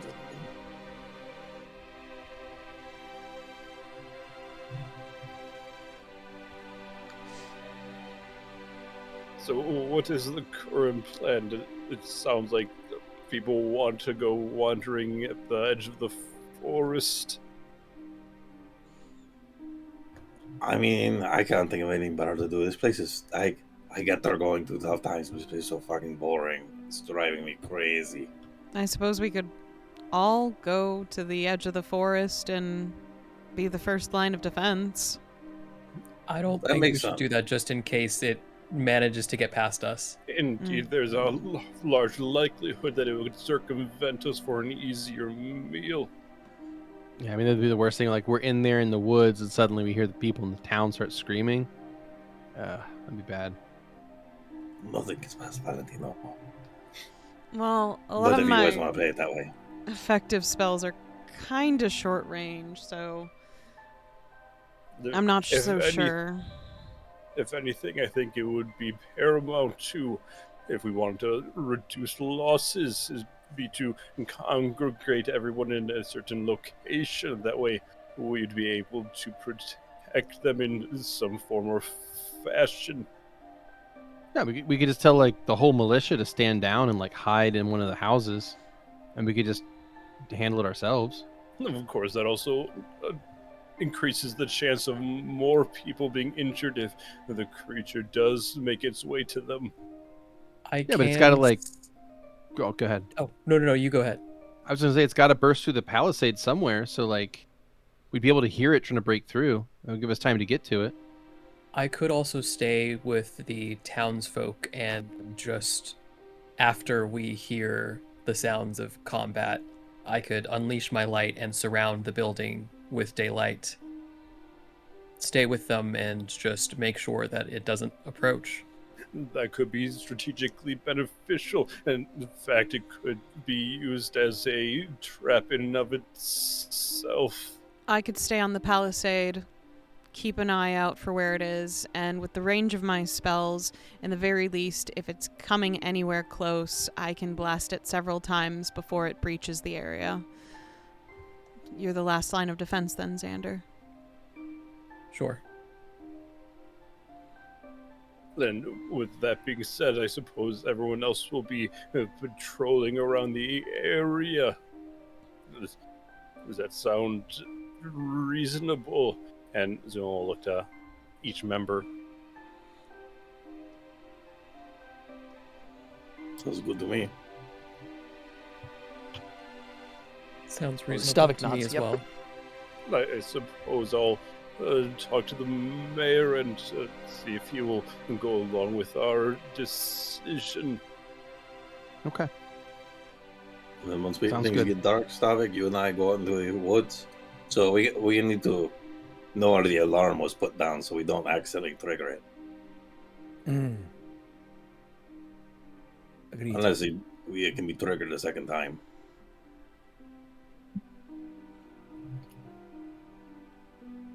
No, it's just one time. Yeah, and you'll have to point that out. So Zu'lin will eventually go to the mayor and will inform him of this plan. Okay, you head up to the mayor's house and you find Elric Vanner, the thin, sort of stooped over farmer who looks like he spent most of his life working the land. He sits nervously, some exhausted but yet unable to sleep. Yes? What is it? We have created plans that would be beneficial for your small thorp. If possible, we would like the majority of the population to reside within your most fortified building. That would give us the most ample opportunity to protect them. Of course, we would also have one of our members within in case of any issue. Okay. That makes sense. Yes. Can you spread the word for us and designate for us what your most fortified location is?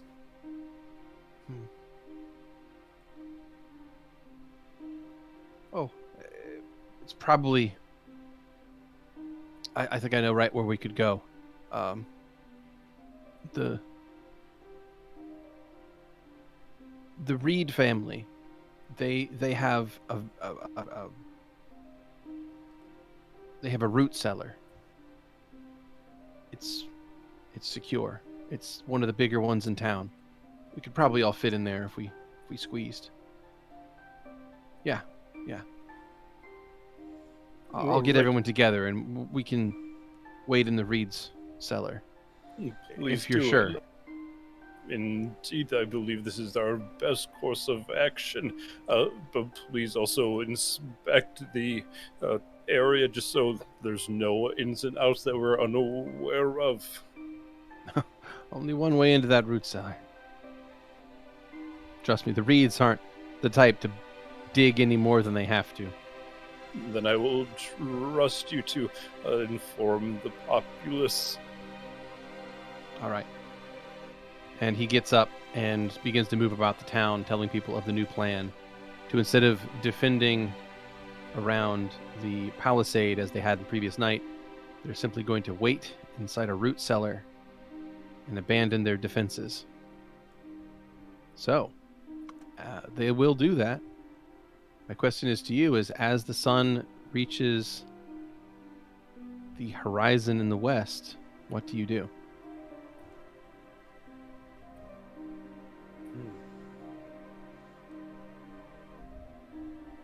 I don't think there's much that Zu'lin can work on currently. Obviously, he will have told everyone about that they'll be within their cellar. Mm-hmm. Louie will see Xander off to his location with guarding the house. Mm-hmm. Yep, Xander will post himself outside the cellar. Once he breaches the palisade, I'll follow him in. Is there any sort of signal I can give to let you know that he's breached it? It's breached it. Not a very big town. I mean, I suppose. I'd be surprised if we couldn't hear it. I guess I'll just yell. Sounds good. I will start preparing the second I hear conflict. Okay.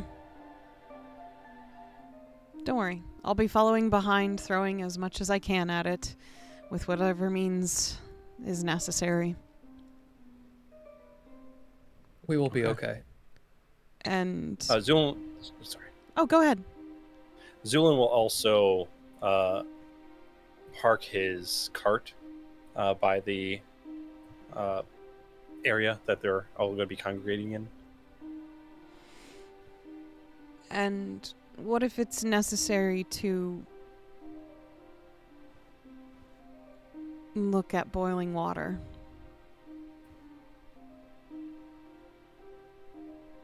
Perhaps. I expect that we will all do whatever we need to. Okay. Be safe. but what we need to, what we choose to do, what we want to do are sometimes different.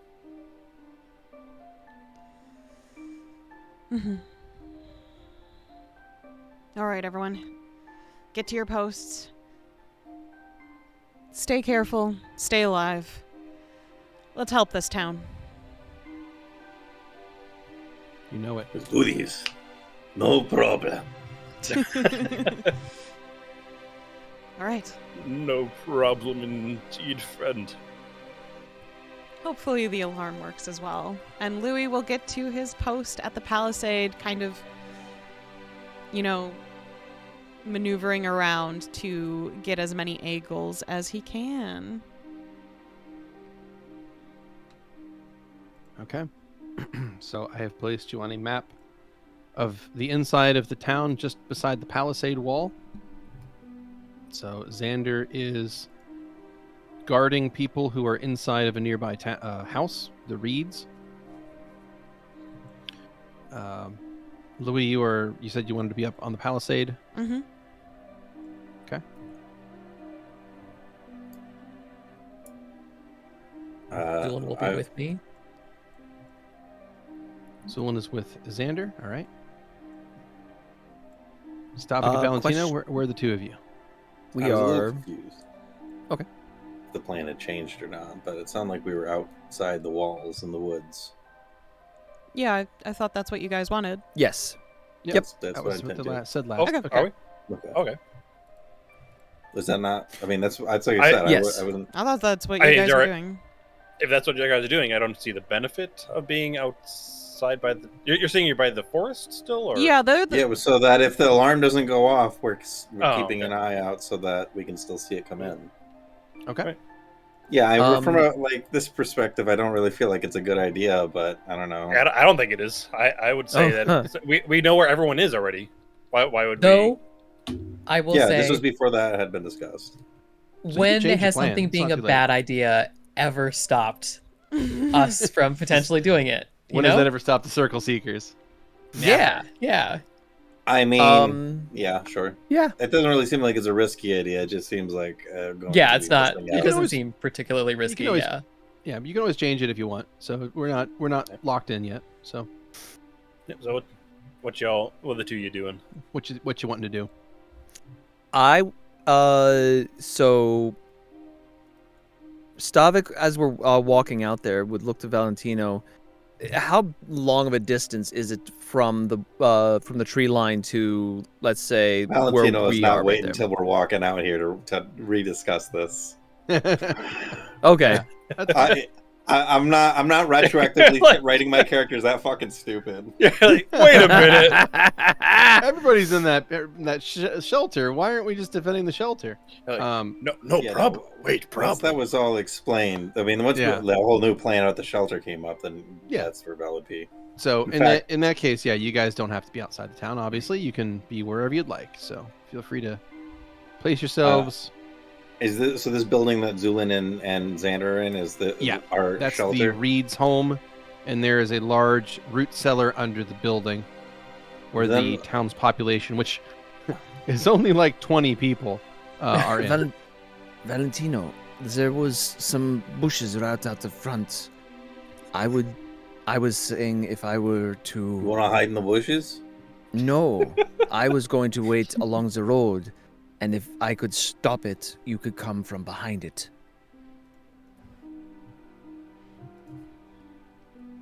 I'd rather just be somewhere high up. I've got a lot of long-range firepower first. I think where Louie's got up is a good idea, honestly. You can be on the other side.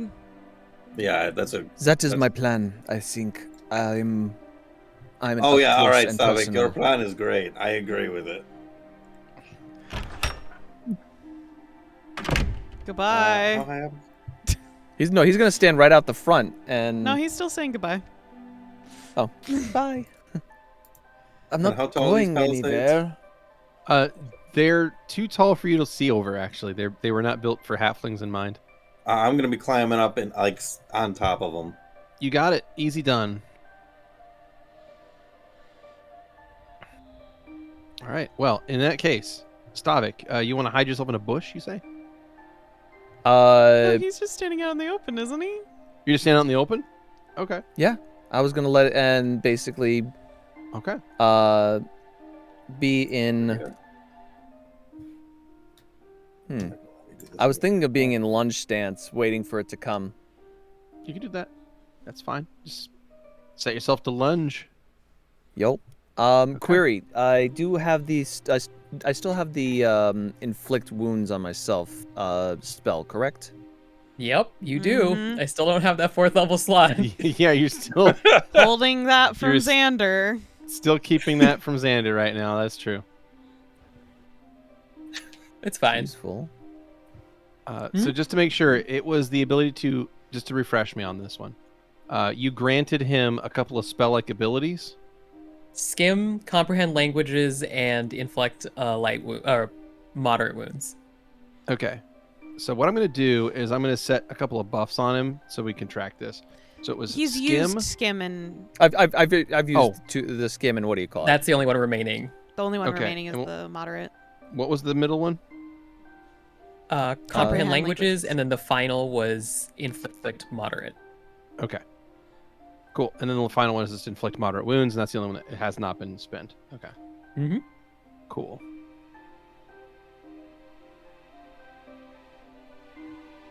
All right. Well, I'm just going to mark that on you as a thing you can do. So we'll toggle on you. Okay. Sweet.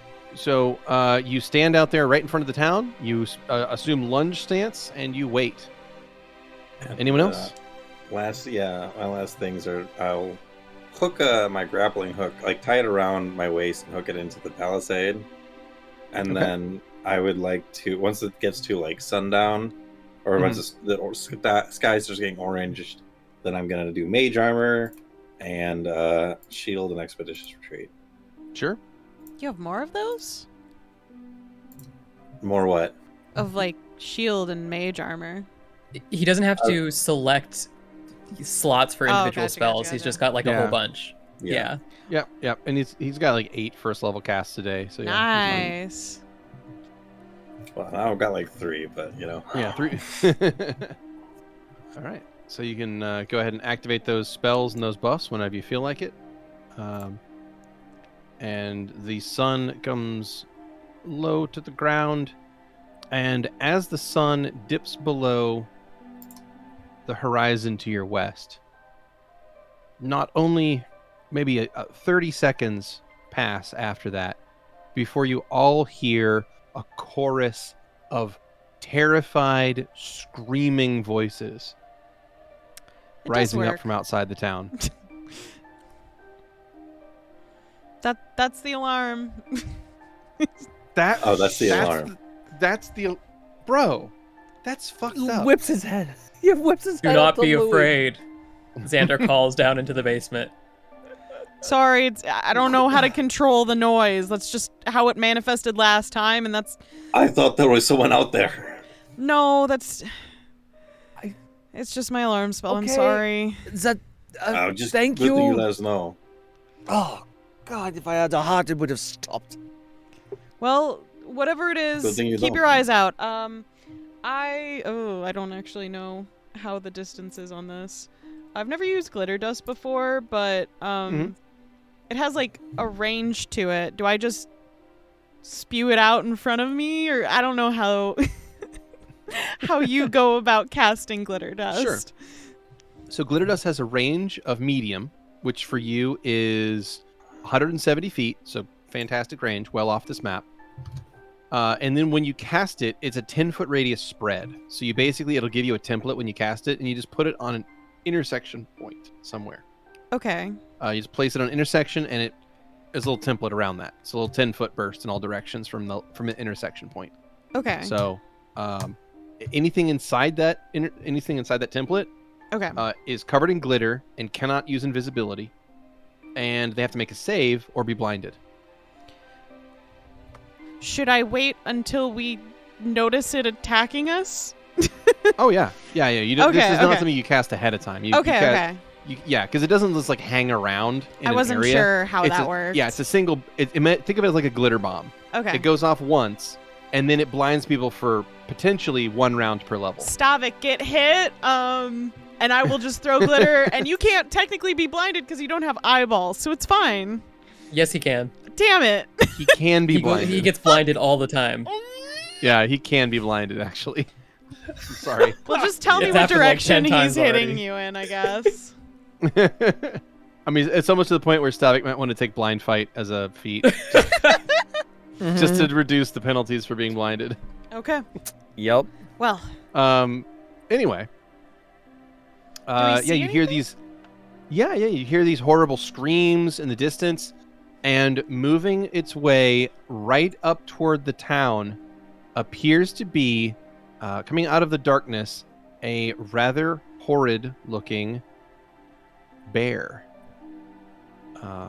What I'm going to do is set the darkness level a little lower. So this is probably going to turn off the buffs on Valentino, so just flick these back on.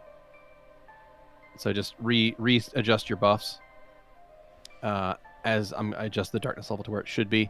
And at that point, you will see moving in out of the shadows appears to be a massive bear.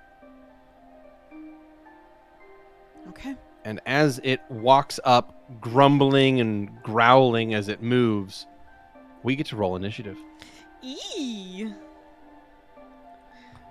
Crusty fella. Yum, yum, yum. Yum, yum, yum, Delicioso. indeed. Oh, nice. Nat 20 from Bastion. Woo! Aren't you 27. special? I am, thank you. And I can't re-roll initiative with a hero point, can I? Damn it. You can. It's a d20 roll. Nat 20. Nice. I feel I have a couple Hell yeah. extra, more than I'm used to. I'm gonna Yep. use a hero point to redo my initiative. Okay. Because So it's quick d20 question. plus 5. What's up? It says Skrewy. Why? Hmm? Why do you want a better Why? initiative? the bear's above us, and I want to be able to Mhm. take a 5-foot step and attack him. Okay. I guess you have your lunge stance going, but I understood your role in this to be that of a tank, largely reactionary. Oh yeah, but I still want to be at least get one off before the bear goes I out. mean, you'll have an attack of opportunity if he runs at you. Yeah. What's the likelihood he has reach? I don't know Well, you till had combat reach. starts, but What we're obviously you don't Yep. go higher than the bear. Yeah. So Oh, yeah, did you never mind. reroll? No, I didn't. That's fine. I'll hold okay. off on that. Oh, I thought Okay. he did. I'm All so right. sorry. I didn't see the reroll, so I wasn't sure. if No, you were I didn't going it or reroll not. Okay. Nope. In that case, I'll hold off. we will start combat. Yep. And Bastion wins combat, taking out, having his composite short bow in hand on the wall, ready to fire. And he is going to aim. By the way, since we did not disseminate those 50 arrows amongst the militia, since the militia is hiding, Yeah. did those arrows get disseminated amongst the Party? or I'm not sure Would where those the ended party like magic arrows? I feel like most people aren't using projectiles, but think if they Bastion- are, I will. Bastion already has a +1 composite bow, so it would do him no good. Mm. Yeah, so Since those I don't will stack. just. Yeah, I don't. not I would do crossbow that and spell. spells. And I guess I would assume that probably there are still people that have bows and stuff in Yeah. the cellar. Right. They Yeah. they just had And it for okay. last Bastion doesn't need it. I think literally he's the only person who even has a non-crossbow bow. Stavik does. Okay. He has a masterwork composite longbow, so he would benefit from So magic. ammo. Stavik might benefit from it. Yes. So he's the only person in the party that would benefit from the arrows. as But far as I can wouldn't tell. give In him that too case- many. I I'm would already- but- probably. Yeah, I'd don't probably think- just not cast the spell then at Yeah. that point Okay. and save it Then for something else. Refund it, then that's fine. All right. Well, Bastion's going to go ahead and take a shot at this thing as it approaches. He is up on the wall here, so he's not in point blank range, and he's just going to take a single shot. He fires an arrow, and he's going to miss. So his shot cascades across the front of the town here and lands in the dirt ahead of the bear. He curses loudly. Louie, you're up. Just in case, because obviously this creature kind of is sort of made of shadows, I am going to still cast glitter dust on it just in case. Interestingly Great idea. enough, the bear doesn't look like it's made out of shadows. It looks like a really big bear. a really big angry bear. Stones on its back? But yeah, kind of like these horny kind of growths coming out of it. But it's not shadowy, and its eyes are not glowing red. So that's kind of weird. That's concerning. Yeah, that's odd in itself. It doesn't seem to match up the descriptions you got earlier about this thing. I'm going to hold off then on the glitter dust. Okay. I'm going to cast a darting ice butterfly at it in the meantime. Go for it. Darting ice butterfly, a.k.a. snowball. Oh, come on, All man. I right. changed the name after that, and y'all can't even let me have it. That's a 20 touch. What? It's a good spell. All right. You cascade a darting ice butterfly across the field. It strikes into the bear and is going to deal 8 points of cold damage. Crunch, crunch, crunch. It's a bad roll. That is a actually horrible roll. That's a really bad roll. I think That was a what 1, that, all a 1, ones? a 1, a 1, and a 4. I don't think I can re-roll damage, unfortunately. No, you can't. So, yeah, you got an 8 on 5d6. That hurts. Yeah, I All know. right. I'm trying not to think about it, guys. Nope, don't worry, it's fine. Yeah, if we were playing Yahtzee, you'd kick ass. But, yeah. Uh, I don't like Yahtzee. That's old people game. Yahtzee's fun, damn it. Old people game. We should play Yahtzee sometime. All right, Lou. On stream? Yeah. Yeah. No. Yeah, we'll have a Yahtzee stream. Wow, what a stream that would be. Yeah, wouldn't it? All right. Anything else from Louie? That's all he can You guys really laugh do at it? currently. You all laugh. It'd be our biggest stream ever. That's it. You can go to the next person. You got it. Xander, what would you like to do? Xander's gonna call outside. How are things going? We see a bear, but it's not It's not like shadows. glowing or dark or whatever. Yeah. Missed. But Louie already shot it. Xander is going to go down into the cellar. Okay. The people there look worried. Sure. Xander just says, there's a bear outside, but not a shadowy bear. A normal one. And that's probably what he's going to spend his turn on. The mayor looks at you quizzically, and that'll be your turn. All right, that takes us on to a bear. All right, this bear is going to 5-foot step to the south. And that is going to allow it to make a full attack here against young Mr. Stavik. It is a claw bite. That's a Double 70-year-old checking. skeleton. Yeah. All right, There. Stavik, you have a 26 armor class. Mhm. Yes. That is enough that it will only hit you once for 12 points of bludgeoning slashing. So it will bypass your DR. You're Yep. struck for 12. Leaves you with 77 health left. It does, however, have a grab function on its claws. So it's going to try to grab you. It gets a 29 on its combat maneuver. Fuck. Which, apologies, it's actually 5 higher than that. 34 on its combat maneuver. Man, I really And- should have taken that reroll. and will grapple you. So you are pulled into a grapple by the creature, and it's holding you with one of its claws. So it Romantic. baps you and pulls you in, and that's its turn. Valentino, Okay. you are up. All right. Well, given that we don't have a weird shadowy bear, Yeah, I am Yet. going to. Yet. Yes, Yet. correct. I'm it's going true. We do to like yet. jump down from this thing. I guess I'm just gonna detach the grappling hook after all. Okay. I'm gonna run by. Let's see.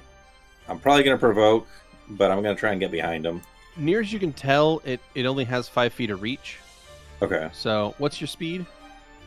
With expedition retreat, it's 50. Okay, you could do that without provoking. Cool. Yep. Then that's what I will do. Okay, you get into a and- flank. Well, what would be a flank if Stavik wasn't grappled? Right, and so I'm gonna start get my sword ready, but I'm gonna try and grab onto some of his fur, be like, "Oh, they're easy," and see if I can try and calm this creature down. Okay. You're welcome to make a handle animal. You're will welcome do so. to, if you have like a wild empathy or anything similar to that, you're welcome to roll that instead. I'm not even proficient. I'm just or whatever. Can I don't I even have a assist class him thing. with that? Just You're no grappled. ranks. No. Just No, you But- cannot. that's fine. We're gonna go for it anyway. I'm That's what Valentino would do. yes, That's what exactly. Valentino would do.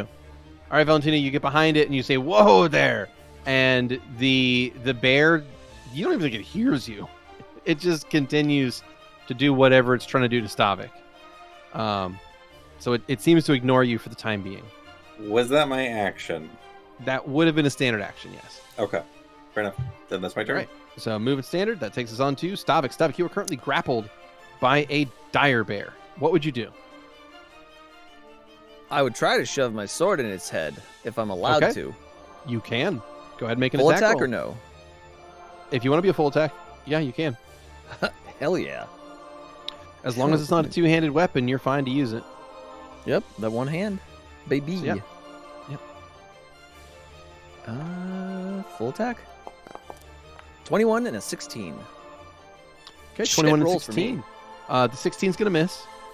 Okay. But the 21 will slash into this thing. You bite through its hide, finally, and you do 17 points of slashing damage.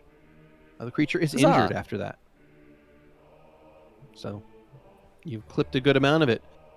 What you do notice, though, is the sword, as it has cut through the bear's flesh, it's bleeding sort of this tacky tar-like substance instead of blood. So that's Is that weird. similar to the tar-like substance that we saw in the bay. the closed door, the cell in what's his name Oh. cell? What's his In name? sorry, in Owen's cell. Wow. Sorry, hey, stop. All right. Similar, yes, and also similar to the tar you found in the bay as well. The stuff that was floating on top of the river and the ocean there. It's a similar substance, yeah. I call out, "It bleeds the tar that was in the bay." Zu'lin, you have initiative, sir. What do you Zu'lin's do? going to turn to Xander. Xander, do you think that you have this area covered at the moment? Oh, certainly. And I will look to assist our comrades then. Of course. And Zu'lin's going to... you know what? Zu'lin is going to exit the building. Is he able to get out in just movement? Yeah, you And can throw you can a head. bomb down the cellar. Yes, I win! Kill them all. How much XP do I get? All of it, all the XP. You level up 15 times. Yeah! You're now So- level 23. So what Zu'lin's going to do before he leaves is he's going to inject a serum into his chest, and what he's Okay. going to imbue himself with is a let me see this. So it is going to be a mutagen of horse-sized horsefly, which is a speed-inducing mutagen, and I believe it gives Very me nice. wings. It does. It does give you wings. As you inject this mutagen into yourself, you feel this horrid feeling of your bones and flesh reorganizing themselves and reconfiguring into a different form, as bursting out from your back are two pairs of buzzing, horrid little wings. Alrighty. I've seen this movie. I know where this goes. Yeah, you vomit on I some mean, dude's to be face. fair, I think Great. Zu'lin being played by Jeff Goldblum would be pretty perfect choice. That's I mean, honestly, holy shit. Perfect casting. So what would my land speed, or what would my speed be at maximum? So your flight speed would be, we'll say, 50. Ooh, for that damn, one. son. All right. Horseflies are fast. 25. Unfortunately. Another 25. All right. So Zu'lin buzzes out Yeah. of this. And we'll even put you 5 feet off the ground there. All right. So he's currently making his way to the main gate. Or the gate that's here, at least. And does say you're encumbered. Is there anything you would not be carrying on you right now? No, I believe that's why I have a lower land speed currently. Oh, okay. I see. In that case, yeah, you would. Your flight speed would actually be 35. So, if you want to Okay. adjust that slightly, so you'd be able to get. It's actually 5 feet shorter. There you go. Okay, that Yeah. works. All right, that takes us to the beginning of round 2. Bastion is up, takes aim. Now that Stavik's in the way, and he has an even harder shot. It's like, fuck, damn it. And he takes the shot, and he rolls a 2. Good job, Bastion. Meanwhile, Right. rattling noises. Louie just glances over at Bastion as he's preparing a spell. It's like shaking a bucket of Legos. One time there's a xylophone. I don't know. Yeah, can't get the shot. Louie, what do you do? Oh, fuck. Let's try something harder. And Louie will cast Scorching Ray on the bear. Ooh. Do you want to describe what this looks like? Yeah. Go for it. Using a fire spell. Yeah. Kids these days. It's got light in it. He's trying. Mm. Don't look at me like that, okay? You're the one who took it off without his consent. He changes the ice butterfly to be dismissed as he moves his book over to his left hand, flipping to the Scorching Ray spell. He moves his hand back and it starts to contort on his right arm as he shoves all this energy from his chest into his arm to blast out into the bear, and we'll see if it's good or not. I've never used it before. Who doggy? That's a 213 touches. 213 touches. Do you have precise shot? Yes. Those both hit. Okay. That has 17 damage and 13 damage, both fire. Very nice. You strike the dire bear with both Scorching Rays, and it is struck for 17 and 13 damage. You deal 30 full damage of fire to the dire bear, bringing it down to badly injured as your spells burn these large patches off of its fur. And you can now, Valentino and Stavik can smell the smell of just burning fur and flesh from this creature up close. As you Nice. fire off 2 strong beams of heat and fire. How many dice do I need to roll for damage? For myself? 2d6. Okay. Your right arm bleeds and burns as you channel that energy through it, 8. Yummy. and you take 8 points of fire damage in retribution. Woo. So you were down to now 34. Thank you. That is a standard action. You still have a move action left, and a swift. Louie will stay where he is, sort of massaging his right arm currently. And as you do, the thin, almost paper-like flesh on your right arm is cracking and bleeding under your touch. It's not fun. Anyway, that is Louie's turn. Xander, what do you do? Round 2. Xander is going to concentrate on the area around him and this cellar, and he's going to try and see if he can feel any of the weird kind of echoing corruption that he felt from the water Mhm. here. Sure. You reach out with your senses, and you do not feel the same kind of corruption within this area that you're in. And while you're doing that, the mayor is going to answer your question, which before you answer what you said, which was that does anyone know anything about a large bear that's not made of shadows? Mm-hmm. Yeah. The mayor's going to say, "What do you mean? The last time it was here, its eyes were red, like burning coals, and its shape was shifty and almost impossible to see without torches." Anything else from Xander? Thank you for your candor. Xander is going to run up the steps, and he's going to shout out, "They seem to remember the bear having a shifting form and red eyes." So is it like we're the only ones who can see it as a normal bear, or what? Or I was- perhaps this is a secondary creation. Ah, Yes, that It is still bleeds likely the Wookie. case. Gonna be honest, I was half hoping Xander was gonna run up the stairs and just shout at us, "It's not our bear!" Not the right bear. Let it go. We don't recognize that one. Get out of This here, one's bear. This one's okay to attack the town. Yeah, let it in. It's not the right bear.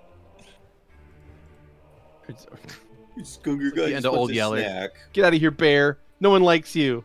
oh. Guys. All right. Well, We're speaking about of to nobody go liking the over. bear, the dire bear is in fact up now, and it Ow. is going to try and rend Stavik limb from limb in this grapple. The good news is I rolled terribly. The bad So- news?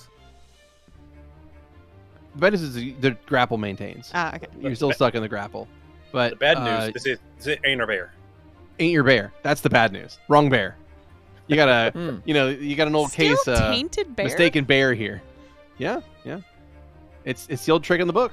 Wrong bear. Yeah, all shots miss. That's the bear's turn. Valentino, you're up.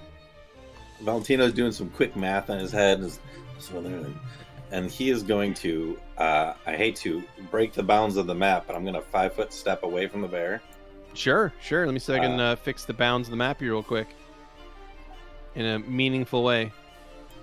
And while you do that, he's going to then target, place a fireball right in front of this rock, or I should say between the on the palisade side, so that it will hopefully get just the bear. Put it right here. All right. Conjure up a ball of fire. Fling it.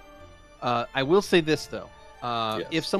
if a monster is grappling a person, There's no they're way to usually- make it so it doesn't hit the person. Yeah, they're typically considered to be in every space of that creature, from a I physical see. standpoint. So It's fine. Stavik is going to be hit by that. Well, but Stavik isn't flanking either, right? Correct. Stavik doesn't provide flanking benefits while grappled. Yeah, I thought you were gonna fucking break the grapple, buddy. I mean, he might. On your He's up turn. next. I thought that's what you were gonna do instead of trying to attack him last turn. So I mean, he's I Are was we ready not to going stab him for in the back. hitting? I mean, he's badly injured, and after your fireball hits him, he might be near death, but we'll see. Yeah. So Yes. he That's gets a reflex save as your explosion hits. Stavik, please also roll a reflex save. You got it. And he is going to get an 18 on his reflex save, which You I believe bitch is That's the exactly what he DC. needs. You- That is the DC. So you will both take half damage. So I'll go ahead and apply half damage to both targets. Boom, boom. There you go. The dire bear is still badly injured, and Stavik is now injured. That is Valentino's standard action and a 5-foot step. Anything else from Val? I think that's all I can do. All right. Thank you very much. That takes us on to Stavik. Stavik, So you're I up. got and- out there. But I want him. Do He you? is Right. pretty Kinda- badly hurt. Kind of looks like he has you where he wants you. Just saying. There's I'm more going of to those take where myself- that came from then. I'm going to take myself out of lunge stance. I already did. Oh, thank you. When he was grappled. And we are. Yep. Mhm. Yeah. And we're going to attack. For 18 and 18. All right. 18 and 18. I want you to guess what his AC is. 18? Correct. Yay! Yay! For 16 and 12 damage. All right, for 16 and 12, good shots. This time you hit him for 28 damage total. And Stavik, as you strike the bear for this last 12 damage, something is going to happen. And that Oh, is no. that tar and whatever effluence is coming out of this creature is going to be beginning to kind of bubble and burst and pop and get hotter and hotter And as you strike this final blow, the creature is, I guess a good way to put it, it's almost like the creature just turns inside out. Oh. Like its flesh just flips around and it takes on a completely different hue. It takes on a different sheen. Its features begin to look warpy and strange. It like it's bending and shifting with an unseen wind or an unfelt wind, and its eyes burn like red coals as its physical form is swapped in with something it's else just like me. entirely. For real, for real. For real, for real. Oh, hello. I'm sorry. There we go. I think we found our bear. Louie just calls back Well, towards Xander. It's too late for you to get out of the grapple, Stavik. I just want to let you know that. Zu'lin, I'm in danger. you have initiative. You're muted. Would you like to fly up over the palisade? You're muted. Xeno, you're muted. Thank you very much. Yes, I would like to move above the palisade. Am I able to do that in one movement? Yes. Okay. Let's do that first so I can get a lay of the land. There you go. You pop out on the top of the palisades there, flying with your horrific-looking horsefly wings, and you see a shadowy cave bear grappling Stavik. And the shadowy cave bear is this strange amalgamation of darkness and an inner horrid red light in the general shape of a bear. This is our bear. This is our bear. So what Zu'lin is going to do, since he can't really throw a bomb on top of our wonderful bone boy, I mean, you can. You I can. can. Choose not to. I probably should, but You probably should. what I'm going to do first in this situation is I'm going to shoot a syringe at our bone boy instead, Ooh. encapsulating his bones with a necrotic flesh, and Go for it. I'm going to imbue him with a mutagen of strength. Go for it. Targeted mutagen. His AC is currently going to be 10. Got it. Got some bone healing juice. There we go. All right, Ooh, your 20. bolt strikes. Go ahead with the effect. It's the mutagen, right? Targeted. That's right. Targeted strength mutagen. Targeted I see strength that. mutagen. All right, that's the one that lasts for an hour. Yep. All right, there you go. Hell Stavik, yeah. you are struck, and this strange growth begins to spread across your bones. And though it is painful, you feel stronger. Huzzah. All right. Bastion is up, and he looks at his bow, and he's like, man, fuck this. And he hops down, Language. putting his bow away and switching to his twin dagger and rapier. Can we please he get on the moves- side opposite of me instead of running up to the side of the bear? All right. Well, either way, it's more than a move action to get there. So he's going to double move and get into position for next round. But he'll apply flanking for you right now by doing that. Okay, cool. So that is his turn, and that takes us on to Louie. Round 3 begins. What do? Louie is going to stare at this thing, this inside-out bear, and how Stavik hasn't left the grapple. Thinks about it, and he sighs. And he's still you going to almost killed cast it. Glitter Dust. Yeah! Glitter dust. Go for it. So he is going to pull down with his left arm. There's these little budding lights around him as he kind of yanks it down with force and pulls it into his hand as this one round sphere that he crushes with his hand, and he throws it out into that space where the bear is. All right, And go ahead and cast the Stavik. spell. Drop the template where you want it. Jesus. Does that hit Bastion? It's really hard to tell because it's so dark. That should not hit Bastion. Okay. No. There you go. And you can always adjust the template once you put it down, so it's not a big deal. Okay. Anyway, so you throw that down right there. That is going to strike the cave bear and Stavik. Stavik, please make a will save. You got it. Or be blinded for 7 rounds. Oh no. 13. You are blinded for 7 rounds. What did I say? And the cave bear... No! The cave bear gets an 18. I'm going to use a hero point. Can Hero I- point that? Okay. Can I use like Go ahead. 2 or 3 hero points to make the bear reroll, damn it? No. Fuck you, bear! I'm sorry. Fuck you, bear. All right, Skrewy, you got Oh. this. But it's still outlined Skrewy. nonetheless, right?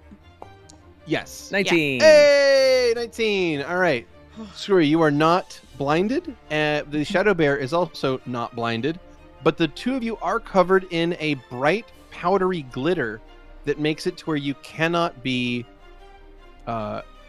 Invisible. the subject of an invisibility spell. And I believe, if I'm not mistaken, it also removes all concealment. Is that correct Yes. as well? Yeah. I am glad I backed the fuck away.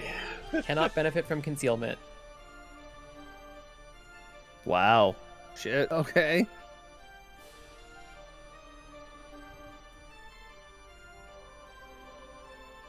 Everything all right, Beardy? Yeah, I'm just double checking it. Okay. Blind increases in saving throws. This is a good point to say like and subscribe, baby girls. Don't see where it says they can't benefit from concealment, but I'm pretty sure that's how it works. Anyway, You might be thinking yeah. fairy fire.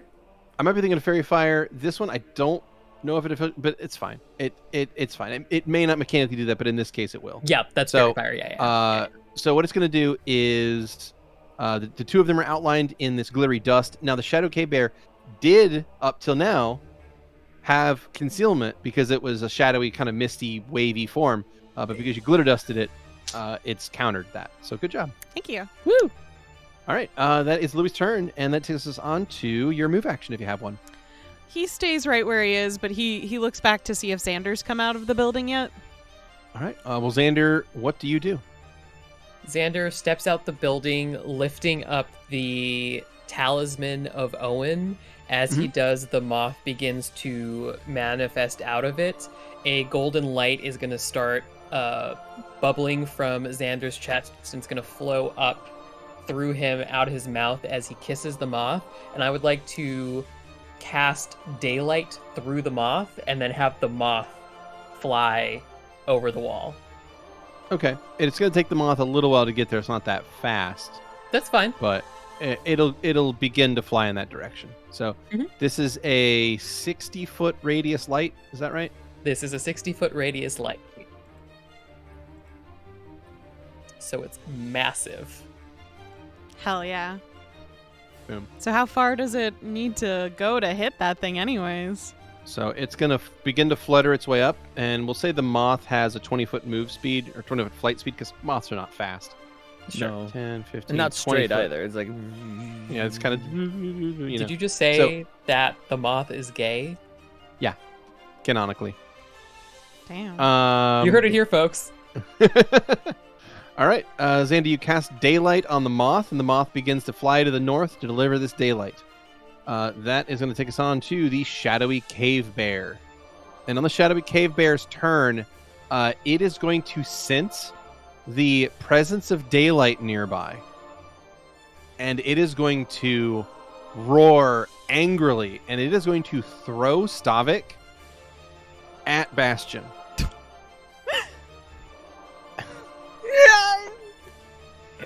All right. So- Bastion, come on. You've got a good I gotta reflex say save. it again. As much as it sucks, that's pretty fucking cool. So Bastion rolls a 3. So Stavik is buddy. thrown into Bastion. The two Bastion, of them are catch going to me! take. Yeah, he catches you with his Would face. that make them not flanking? Yeah, because what's going to Can happen I- is that both of. Go ahead. Can I give Bastion a hero point? No, Okay. I mean you can. Yeah, you can. You can use the hero point on Bastion if you want. I'm not going to stop you. I mean, it's either that or I lose my flank. which then means I lose most of my damage. Although I don't know if sneak attacking this thing will even matter. That's true. It could be immune to precision damage. Yeah. You might want to just cast spells on it. They did express that like All right, normal yeah, fuck weapons it. didn't really do much on it. I can't find my So- fucking hero points anyway. There we are. It doesn't No, there's matter. a features tab at the bottom. It's fine. But either way, so if you don't do that, Bastion's gonna get struck in the face by Stavik. Stavik, you are going to use your face to strike Bastion, and you both take a nasty shot and flop to the ground. Both of you prone, and both of you taking 22 points of damage, which I will apply right now. Fuck. Crunch, crunch. There we go. So you are now badly injured. Bastion is now injured, and as the Shadow Bear throws you into Bastion, it is going to growl and roar and melt into the ground. We can still see its shape, though, in a way, though, right? Yeah, it doesn't so much as go invisible. It literally sinks into the earth and is gone. It's in the fucking dirt! It's in the fucking dirt.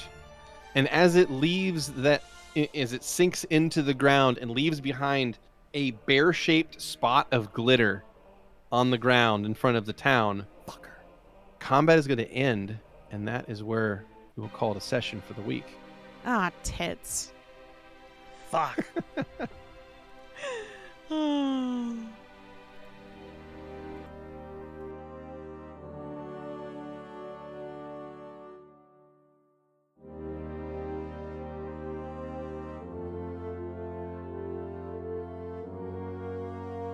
Thanks for listening.